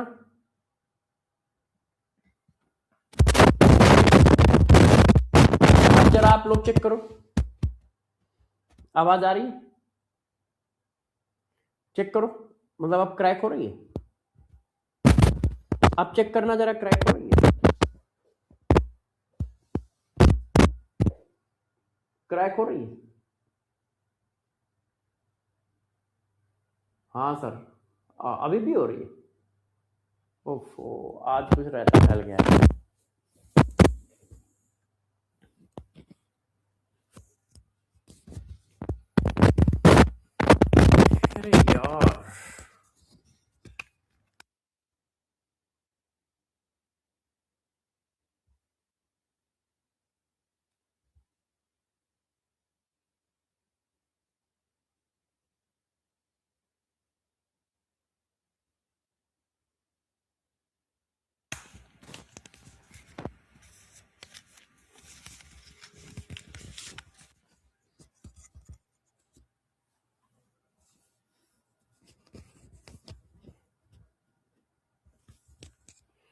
अब चेक करिए,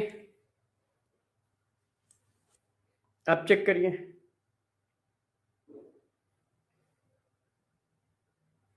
अब चेक करिए।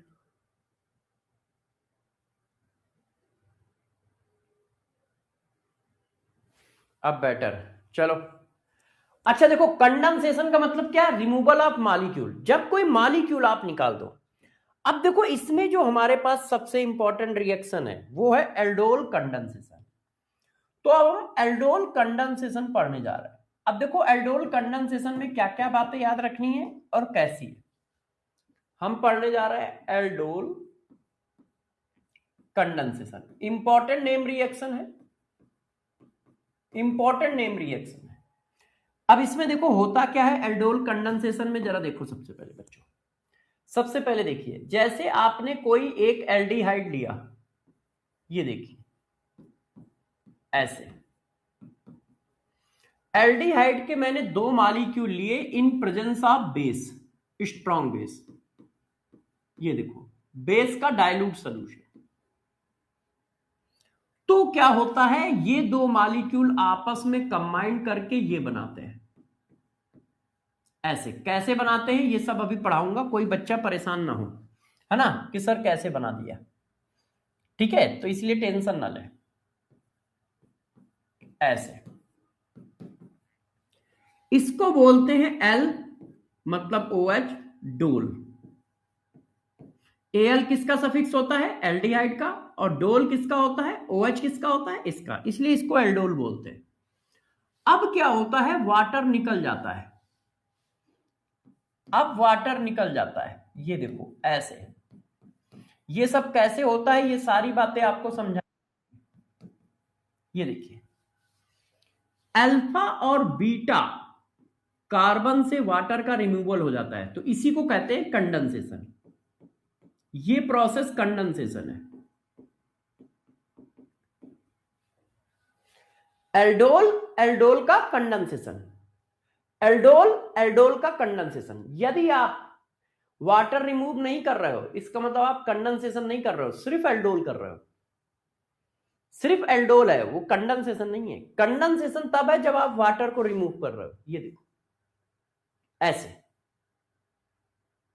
और ये हमारा प्रोडक्ट बना। अब ये कैसे कैसे क्या क्या होता है, किस तरह से रिएक्शन होती है, ये सारी बातें आपको बताता हूं।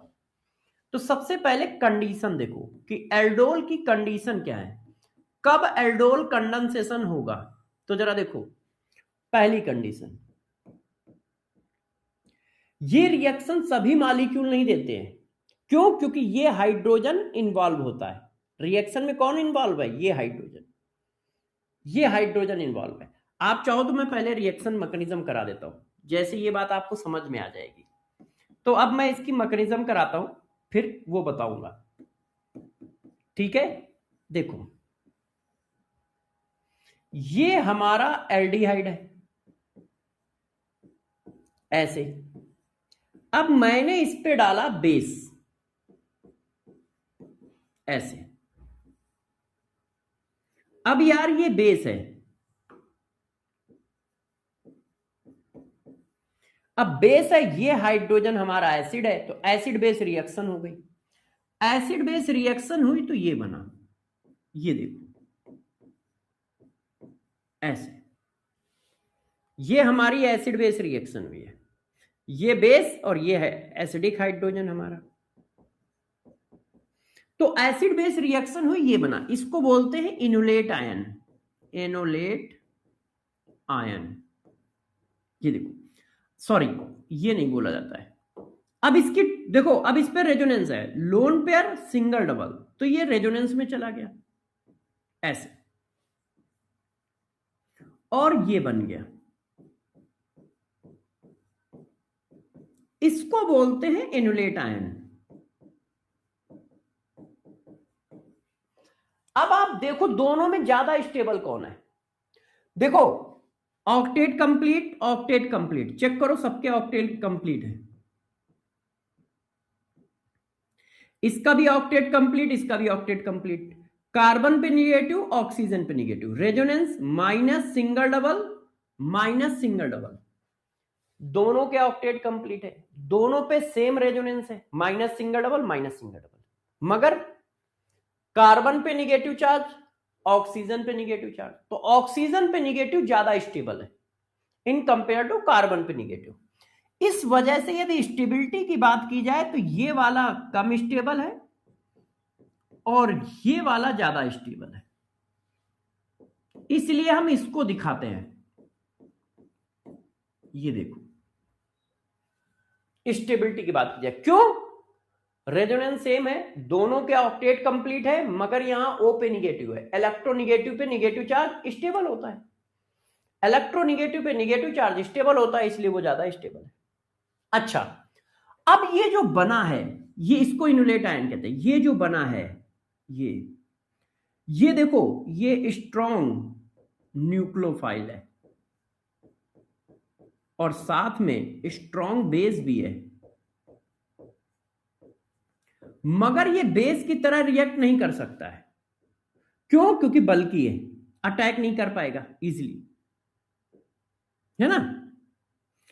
तो ये स्ट्रॉन्ग न्यूक्लियोफाइल भी है, स्ट्रॉन्ग बेस भी है, मगर ये स्ट्रॉन्ग न्यूक्लियोफाइल की तरह अटैक करता है।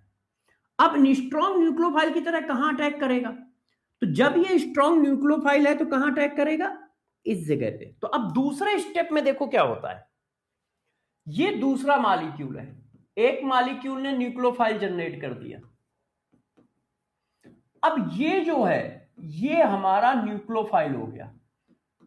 ये देखो, अब ये अटैक करता है यहां पर। क्यों? यहां पे प्लस है और ये माइनस है, ये ऊपर जाएगा। तो ये आया CH3, C ऊपर चला गया ऐसे, ये H। अब देखो, ये C का इस C के साथ बॉन्ड बन गया ऐसे, ये C इस C के साथ अटैच हो जाएगा। क्यों? ये देखो अटैच हो रहा है। अब हम इसकी करा देंगे हाइड्रोलिसिस। ये देखो, ये देखो, किसी ने कहा ये पानी आएगा कहां से? ये जो पहले स्टेप में तुमने पानी निकाला है, H और OH, वाटर निकाला है ना, ये यहां यूज होगा और इसका बना देगा ये। अब इसी को देखो, मैंने एल्डोल कहा है, इसी को मैंने एल्डोल कहा है, चेक करिए। ये हमारा L हो गया और ये हमारा OL हो गया। इन दोनों को ही जोड़ रहा है aldol, aldehyde and alcohol, aldehyde and alcohol. अब देखो, ये कार्बोनाइल ग्रुप है तो ये अल्फा, ये बीटा, इसी को कहते हैं बीटा हाइड्रोक्सी एल्डिहाइड या कीटोन। मान लो आपने एल्डिहाइड लिया है तो एल्डिहाइड, कीटोन लेते तो कीटोन, बीटा हाइड्रोक्सी एल्डिहाइड, ये बीटा हाइड्रोक्सी एल्डिहाइड है। अब गौर से ध्यान दीजिए, गौर से। अब जो मैं करने जा रहा हूं, देखो ये एल्डोल है, अभी कंडेंसेशन नहीं हुआ है, अब हम कंडेंसेशन करा रहे हैं। जो आपको बेस लिया था वो फर्दर अटैक कर रहा है। अब देखो जरा, मैंने आपको क्या पढ़ाया है? मैंने आपको पढ़ाया है C पे निगेटिव, O पे निगेटिव, N पे निगेटिव, ये पुअर लीविंग ग्रुप है। लीविंग ग्रुप की बात कर रहा हूं, पुअर लीविंग ग्रुप है। OH, NH2, ये सब कैसे हैं? पुअर लीविंग ग्रुप है। अल्कोहल क्या अपने आप लीव होता है? नहीं, अल्कोहल अपने आप लीव होता है नहीं। आप क्या करते हो, उसको पहले गुड लीविंग ग्रुप में कन्वर्ट करते हो, तब लीव होता है। तो OH हमारा क्या है? पुअर लीविंग ग्रुप है।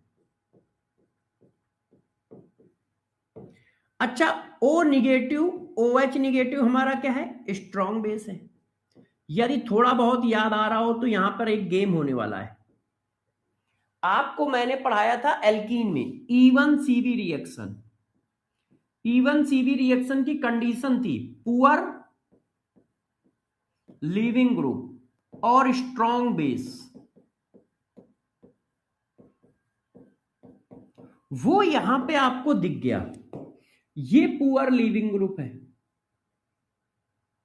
और ये स्ट्रॉन्ग बेस है। तो यहां से देखो, ये अल्फा का हाइड्रोजन, ये हाइड्रोजन एल्कीन बनेगा, ये वाटर को रिमूव करता है E1CB रिएक्शन से, ये इसका प्रोटॉन खींच लेता है, ये इसका प्रोटॉन खींच लेता है और E1CB रिएक्शन से वाटर निकालकर क्या बना देता है, डबल बॉन्ड बना देता है। ये देखो, तो यदि पूछा जाए ये किस रिएक्शन के थ्रू होता है तो E1CB मैकेनिज्म के थ्रू होता है, first order elimination, conjugate base elimination reaction. अब ये हुआ जाके एल्डोल कंडेंसेशन। अब आपने कंडेंसेशन कर दिया, removal of water is known as condensation, removal of molecule. तो अब आपने यहां पे कंडेंसेशन कर दिया, ये बन गया। अब ये क्या बना, अल्फा बीटा अनसैचुरेटेड, देखो डबल बॉन्ड आ गया है, alpha beta unsaturated aldehyde and ketone. आपने एल्डिहाइड लिया है तो एल्डिहाइड, कीटोन लिया है तो कीटोन।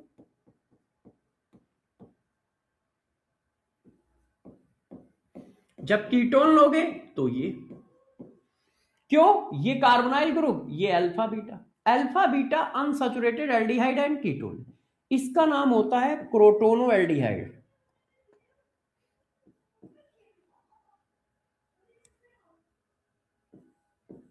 क्रोटोनो एल्डिहाइड।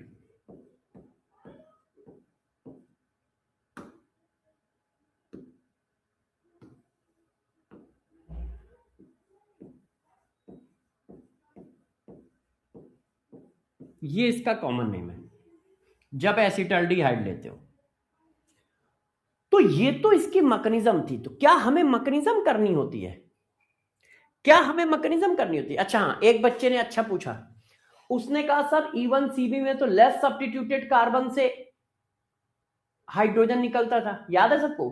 E1CB में तो लेस सब्स्टिट्यूटेड कार्बन से हाइड्रोजन निकलता था, तो आपने यहां से कैसे निकाल दिया, यहां से कैसे निकाल दिया,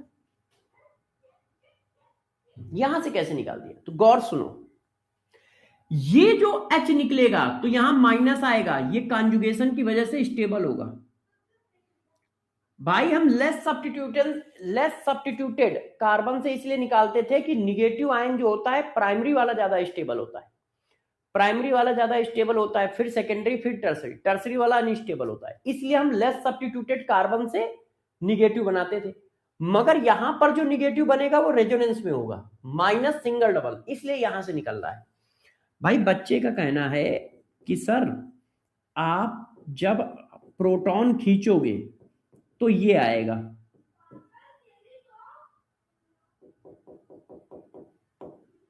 ये आएगा। तो आपने E1CB पढ़ाते समय कहा था कि लेस सब्स्टिट्यूटेड से प्रोटॉन निकालना है, क्यों? क्योंकि कार्बे एनायन बनेगा, तो कार्बे एनायन बनेगा तो लेस सब्स्टिट्यूटेड से निकालो। तो आपने यहां से ना निकाल के यहां से क्यों निकाला है? बात ये, तो मैंने कहा मैंने यहां से इसलिए निकाला है क्योंकि अब इसमें रेजोनेंस आ गया है, लोन पेयर सिंगल डबल, जिसकी वजह से ये स्टेबल है। और वहां पे मैंने ये बात क्यों कही थी, वहां पर कार्बोनाइल ग्रुप नहीं था, वहां पे हम लोग पढ़ रहे थे एल्केन, वहां पे हम लोग बच्चों क्या पढ़ रहे थे, एल्केन। और एल्केन में आपको पता है कि सेकेंडरी कार्बे एनायन अनस्टेबल होता है, तो हम प्राइमरी बनाते थे, और प्राइमरी का मतलब लेस सब्स्टिट्यूटेड, जितना कम सब्स्टिट्यूशन होगा उतना छोटा एल्केन होगा, है ना? इस वजह से ऐसा करते थे, इस वजह से ऐसा करते थे। तो ये हमारा हट गया। कहां पे 5 बैलेंसी कर दिए, कहीं पे कर दी होंगी, देखते हैं। बच्चा कह रहा सर एक जगह पे आपने 5 बैलेंसी कर दी है, यहीं पे कर दिए, एक्चुअल में हाइड्रोजन दिखाने के चक्कर में 5 बैलेंसी हो गई। ये देखो, ये देखिए, अच्छा इसकी स्पेलिंग ठीक कर देता हूं।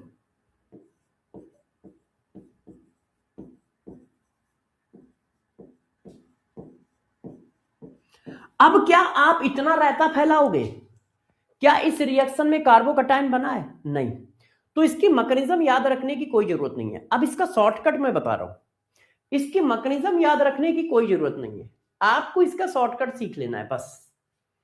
मैकेनिज्म क्यों नहीं याद रखनी? क्योंकि कहीं कार्बोकटायन नहीं बना है, पूरी रिएक्शन में कहीं पर भी कार्बोकटायन नहीं बना है एल्डोल में।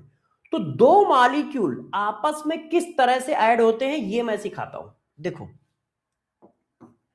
दो हमारे पास यदि सिमेट्रिकल मॉलिक्यूल है, एक जैसे, देखो ये सिमेट्रिकल है, एक जैसे दो मॉलिक्यूल है, तो आप बस कुछ मत देखो, आप बस ये देखो, ये देखिए,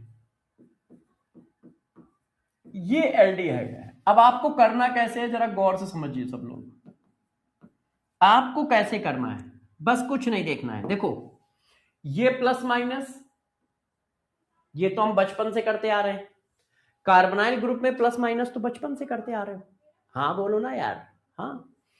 अब ये प्लस माइनस और अल्फा कार्बन, अल्फा कार्बन पे प्लस माइनस कर दो, तो अल्फा कार्बन पे प्लस माइनस करोगे तो ये प्लस ये माइनस। अब बस माइनस को प्लस दे दो, प्लस को माइनस दे दो, बस। आपने कार्बोनाइल ग्रुप पे एक एक के कार्बोनाइल ग्रुप पे प्लस माइनस कर लिया और एक के अल्फा कार्बन पे प्लस माइनस कर लिया, एक के कार्बोनाइल ग्रुप पे प्लस माइनस कर लिया, एक के अल्फा कार्बन पे प्लस माइनस कर लिया। अब बस माइनस को प्लस दे दो, प्लस को माइनस दे दो। तो भाई जब माइनस को प्लस दोगे, प्लस को माइनस दोगे, तो ये हाइड्रोजन किसके पास गया, ऑक्सीजन के पास। ये कार्बन किसके पास गया, कार्बन के पास। तो ये जुड़ गया। देखो यहां से लिखना चालू कर रहा हूं, ये डबल बॉन्ड ब्रेक हुआ, ऑक्सीजन के पास हाइड्रोजन चला गया और इस कार्बन से कार्बन जुड़ गया। ये देखो, बस ये बन गया आपका एल्डोल। चेक कर लो, ये बन गया एल्डोल। अब कंडेंसेशन कैसे होगा, अल्फा बीटा कार्बन के बीच से वाटर निकाल दो। जब आप कंडेंसेशन कराओगे तो कैसे कराओगे, अल्फा बीटा के बीच से वाटर निकाल दो। ये ग्रुप है तो ये अल्फा ये बीटा, इनके बीच से वाटर निकाल दो, लो हो गया आंसर। इनके बीच से वाटर निकाल दो, ये कंडेंसेशन हो गया। ये देखो ऐसे, फिर करके दिखाता हूं। मान लो आपने दो कीटोन ले लिए, मान लो आपने दो कीटोन ले लिए, ये देखो, तो एक को आपने अल्फा बना दिया, एक को कार्बोनाइल ग्रुप बना दिया, प्लस माइनस और प्लस माइनस, माइनस को प्लस दे दो, प्लस को माइनस, H इसको मिलेगा, कार्बन इसको मिलेगा, जोड़ दिया। ये देखो डबल बॉन्ड ब्रेक हो गया, इसको H मिल गया और इसको कार्बन मिल गया। ये देखो, ये देखिए, अब ये क्या बन गया, अब ये एल्डिहाइड नहीं है, कीटोन है। तो ये एल्डोल नहीं है, कीटोल है।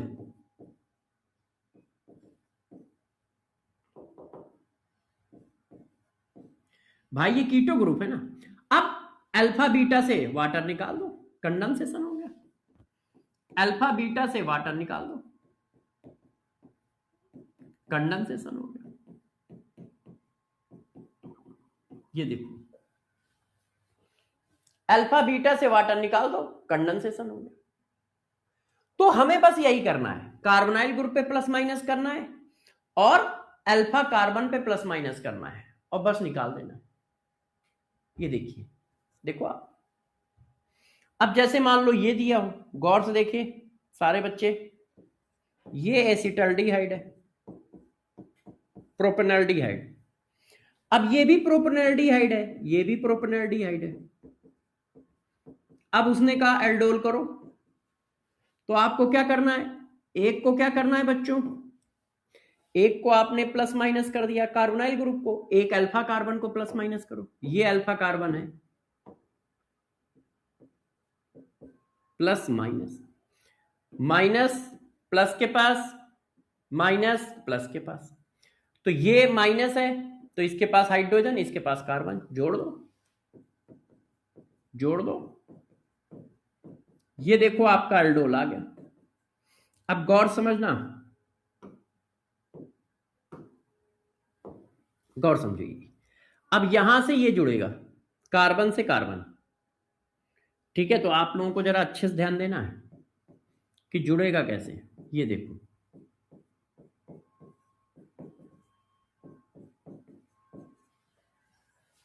भाई ये कार्बन इस कार्बन से जुड़ेगा तो ये इसके नीचे लटकेगा ना, वो देखो।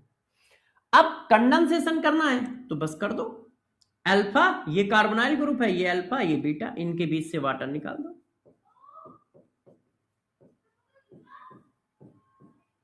ये देखिए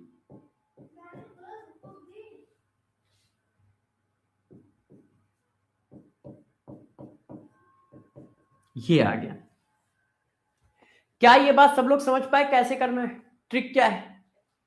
कार्बोनाइल ग्रुप को प्लस माइनस कर लो और अल्फा कार्बन को प्लस माइनस कर लो और बस निकाल दो। कार्बोनाइल ग्रुप को प्लस माइनस कर लो, अल्फा कार्बन को प्लस माइनस कर लो, बस निकाल दो। है?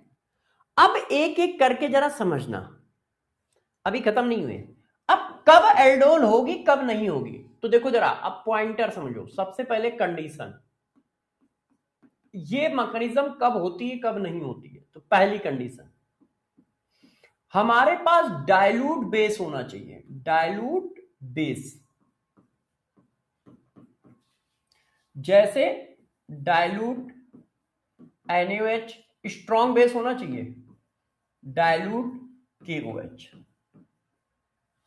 डाइल्यूट बेस जो होता है वो पानी इसके चारों ओर आ जाता है, पानी इसके चारों ओर आने की वजह से ये थोड़ा बल्की हो जाता है, ऐसे इसकी पावर थोड़ी कम हो जाती है, पावर से ज्यादा ये बल्की हो जाता है ऐसे। और बल्की होने की वजह से ये देखो, ये थोड़ा बल्की हो गया, बल्की होने की वजह से ये यहां पर अटैक आसानी से नहीं कर पाता है यहां पर, नहीं तो मिक्सचर आने के चांसेस बढ़ जाएंगे। क्यों? ये बेस बल्की है, ये बल्की नहीं है तो यार इसको तो दो दो जगह प्यार मिल रहा है ना भाई, ये माइनस है तो यहां पर भी तो अटैक कर सकता है। क्यों? ये स्ट्रॉन्ग बेस है तो स्ट्रॉन्ग न्यूक्लियोफाइल भी तो है। तो हमें वो कंडीशन बनानी है जिससे यहां पे अटैक हो, इसलिए डाइल्यूट लेते हैं। डाइल्यूट लेने से क्या है, पानी इसके चारों ओर आ जाता है तो ये बल्की हो जाता है, तो यहां पे अटैक करना प्रीफर कम कर देता है और यहां से हाइड्रोजन लेके भागना इजी होता है। क्यों? ये किनारे लगा हुआ है, ये क्या है, आराम से कोने में है तो पकड़ के खींच लिया, कोई रिपल्सन नहीं है। और यदि ये छोटा होगा तो आसानी से इस प्लस पे अटैक करेगा। क्यों? क्योंकि ये प्लस काफी है, ज्यादा है। तो रिएक्शन को सिटेबल बनाने के लिए डाइल्यूट बेस यूज किया जाता है। तो डाइल्यूट बेस क्यों यूज करते हैं समझ रहे हो? डाइल्यूट बेस इसलिए यूज करते हैं जैसे रिएक्शन की फिजिबिलिटी बढ़ जाए, मतलब बाई प्रोडक्ट कम आए, मिक्सचर कम मिले, एल्डोल ज्यादा मिले। क्यों? क्योंकि थोड़ा सा बल्की होगा तो हाइड्रोजन को निकाल के भागने की टेंडेंसी ज्यादा होगी, हाइड्रोजन को निकाल के भागने की टेंडेंसी ज्यादा होगी, तो यूज किया जाता है डाइल्यूट बेस। दूसरी कंडीशन, सिर्फ वही एल्डिहाइड और कीटोन एल्डोल देंगे जिनके पास अल्फा हाइड्रोजन हो, only those aldehyde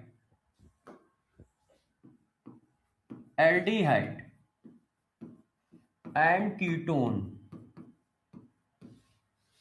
given aldol condensation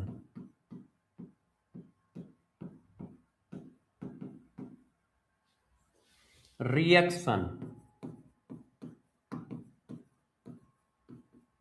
which have at least one alpha hydrogen। क्यों? जब अल्फा हाइड्रोजन निकलता है तभी तो न्यूक्लियोफाइल जनरेट होता है। तो सिर्फ वो एल्डिहाइड और कीटोन एल्डोल कंडेंसेशन देंगे जिनके पास मिनिमम एक अल्फा हाइड्रोजन हो। और नोट डाल के तीसरा point, alpha carbon should be sp3, alpha carbon sp3 होना चाहिए, तभी वो हाइड्रोजन एसिडिक है, निकल पाएगा, नहीं तो निकल नहीं पाएगा। तो एल्डोल कंडेंसेशन कौन देंगे? एल्डोल कंडेंसेशन वो एल्डिहाइड कीटोन देंगे जिनके पास एक अल्फा हाइड्रोजन हो, मिनिमम एक हो। क्यों? अल्फा हाइड्रोजन होगा नहीं तो पहला वाला प्रोसेस ही नहीं हो पाएगा।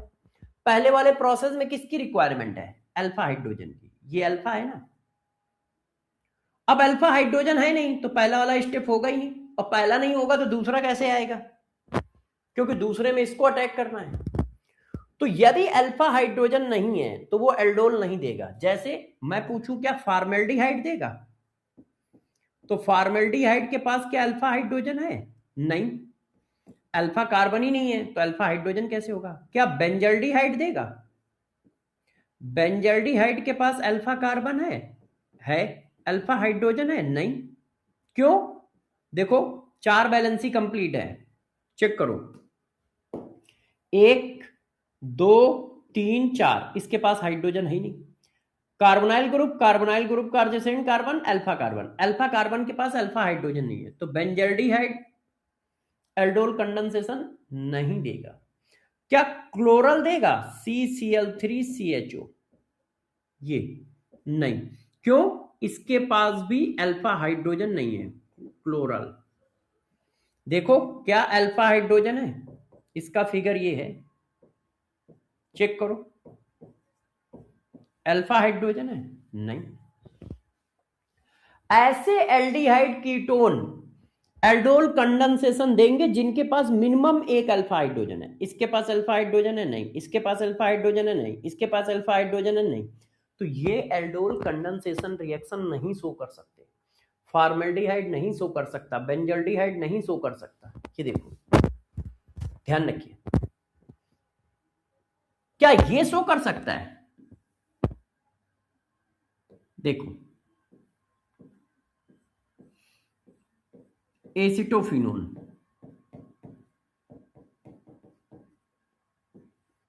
एसिटोफिनोन शो कर सकता है। तो यार एसिटोफिनोन शो कर सकता है, क्यों? इसके पास अल्फा हाइड्रोजन नहीं है, बगल वाले के पास तो है। इसके पास अल्फा हाइड्रोजन नहीं है, मगर कार्बोनाइल ग्रुप से अटैच कार्बन ये भी तो है। इसके पास तो 3 अल्फा हाइड्रोजन है, तो ये तो शो कर सकता है। तो सिर्फ बेंजीन रिंग के साइड वाला ही ना देखना, दूसरे साइड वाला भी देखते रहना। देखो ये नहीं शो कर सकता, ये शो कर सकता है। मगर क्या बेंजोफिनोन शो कर सकता है? बेंजोफिनोन, दोनों तरफ बेंजीन रिंग, बेंजोफिनोन, बेंजोफिनोन ये है, दोनों तरफ बेंजीन रिंग है। अब बेंजोफिनोन शो कर सकता है? नहीं, ये एल्डोल नहीं शो कर सकता। क्यों? क्योंकि इसके पास अल्फा हाइड्रोजन नहीं है। ना तो इस कार्बन के पास अल्फा हाइड्रोजन है, ना इस कार्बन के पास अल्फा हाइड्रोजन है, क्योंकि 4 बैलेंसी हो गई। देखो कैसे, देखिए 3 दिख रही हैं और डबल बॉन्ड भी तो होगा बेंजीन रिंग का, 1 2 3 4, तो हाइड्रोजन कहां से आएगा? 1 2 3 4, हाइड्रोजन कहां से आएगा? तो बेंजोफिनोन भी नहीं है। sp3 कार्बन होना चाहिए। sp3 का मतलब 4 सिंगल बॉन्ड होने चाहिए। एक बच्चा कह रहा है sp3 कैसे चेक करेंगे? अरे पगलैट, उस कार्बन के पास सिर्फ सिंगल बॉन्ड होने चाहिए, उस कार्बन के पास सिर्फ सिंगल बॉन्ड होने चाहिए, तभी वो sp3 होगा, तभी वो sp3 होगा यदि उस कार्बन के पास सिंगल बॉन्ड होंगे। तो ये चारों कंडीशन, मतलब तीनों कंडीशन ध्यान रखो। अल्फा कार्बन sp3 होना चाहिए, उसके पास अल्फा हाइड्रोजन होना चाहिए और डाइल्यूट बेस होना चाहिए। मान लो डाइल्यूट बेस नहीं भी है तो भी काम चल जाएगा, क्यों? ज्यादा से ज्यादा मिक्सचर आएगा। मगर ये 2 कंडीशन नेसेसरी है कि अल्फा कार्बन sp3 हो और साथ साथ में उसके पास अल्फा हाइड्रोजन हो। जैसे ये देगा, ये बताओ,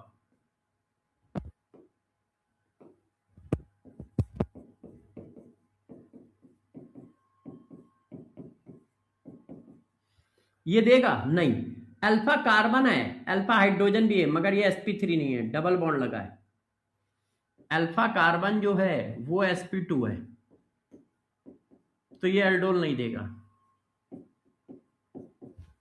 ये एल्डोल नहीं देगा। क्लियर है? क्लियर है? तो कंडीशन सबको समझ में आ गई। अच्छा, अब कहानी में ट्विस्ट देखो, यदि हमने दोनों अलग अलग ले लिए तो आपको कैसे पता चलेगा किसको प्लस माइनस करना है? कार्बोनाइल ग्रुप किसका ले, अल्फा कार्बन किसका ले, इसको बोलते हैं cross aldol condensation, cross aldol condensation.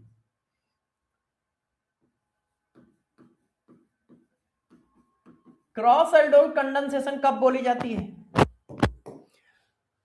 जब दोनों डिफरेंट ले लो, दोनों एल्डिहाइड डिफरेंट हो या दोनों कीटोन डिफरेंट हो या एक एल्डिहाइड एक कीटोन हो।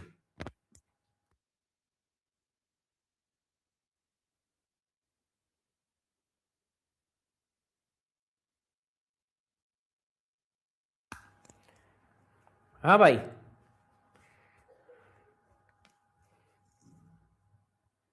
उब गया हूं यार माइक से, माइक मंगवाता हूं फिर से।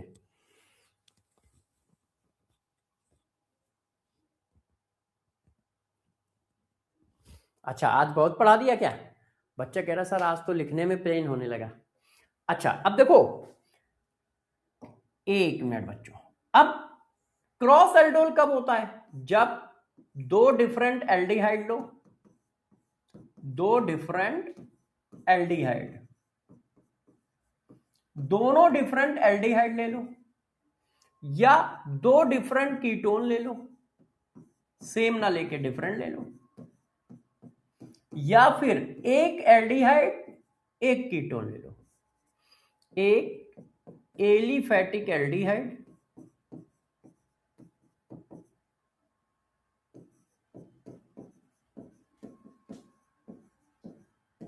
प्लस एक एलिफैटिक कीटोन ले लो।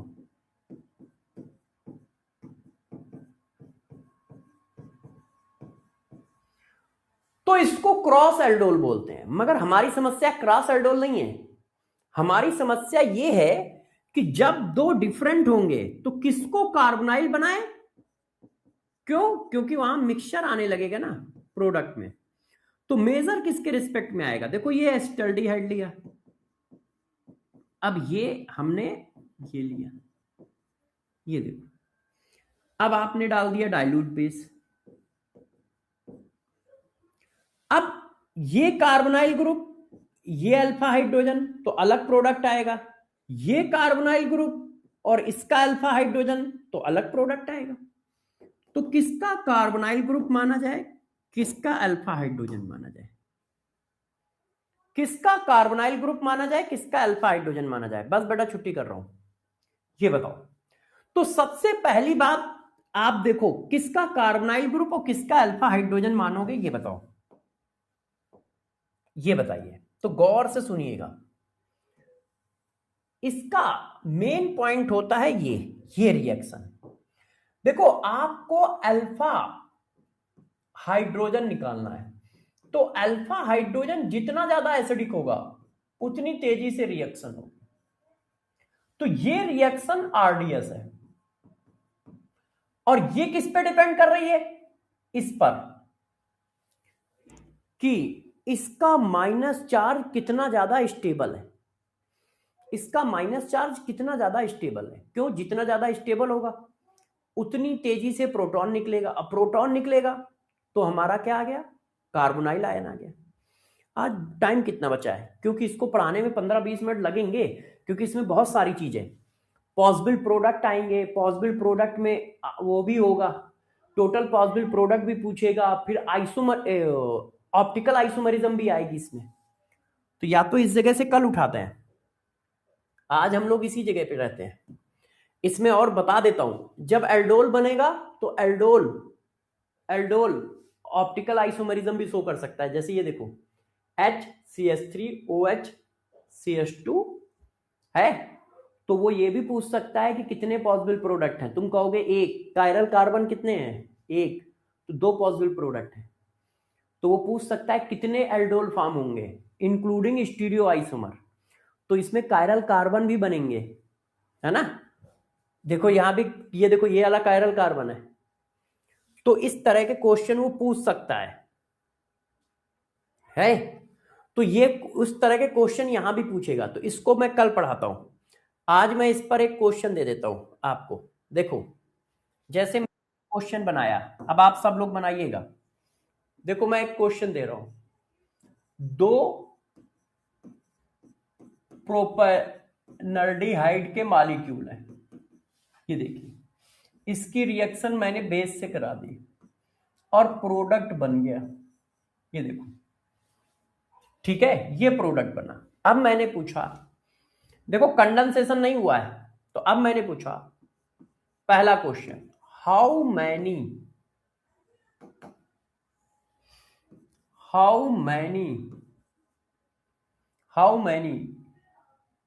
पॉसिबल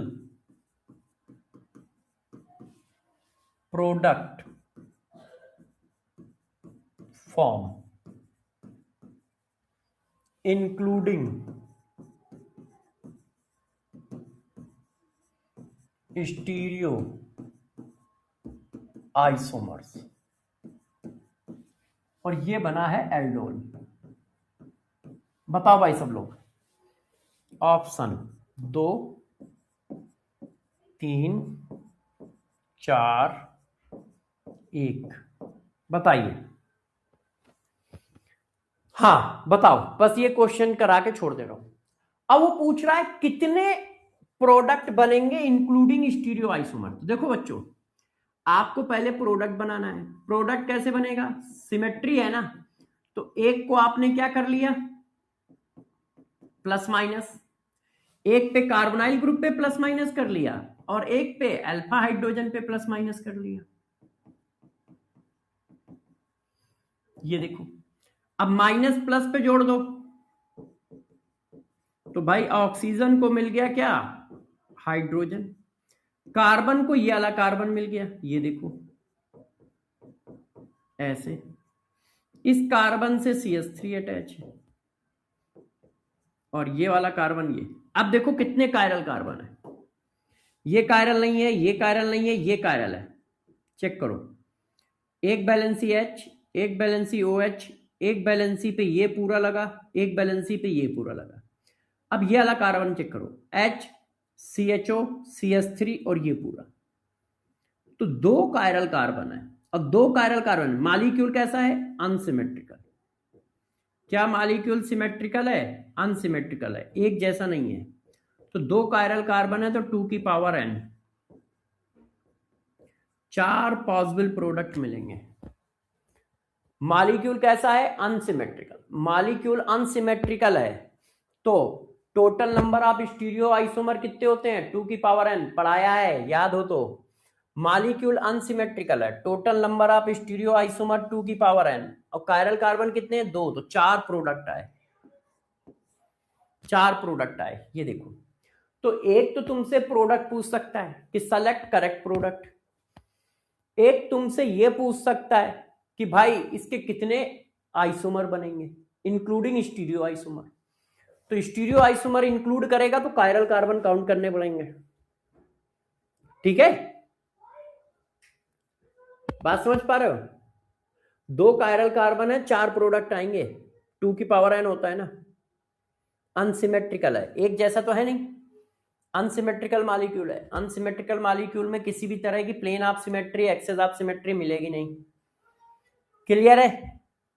अब देखो बच्चों, अभी ये आधा पड़ा हुआ है, कल मैं यहां से उठाऊंगा, कल मतलब जब भी मेरी क्लास होगी, आई थिंक कल संडे है, कल संडे है ना, कल संडे है तो मंडे को मैं यहां से उठाऊंगा क्रॉस एल्डोल कंडेंसेशन से, ठीक है, क्रॉस एल्डोल कंडेंसेशन से।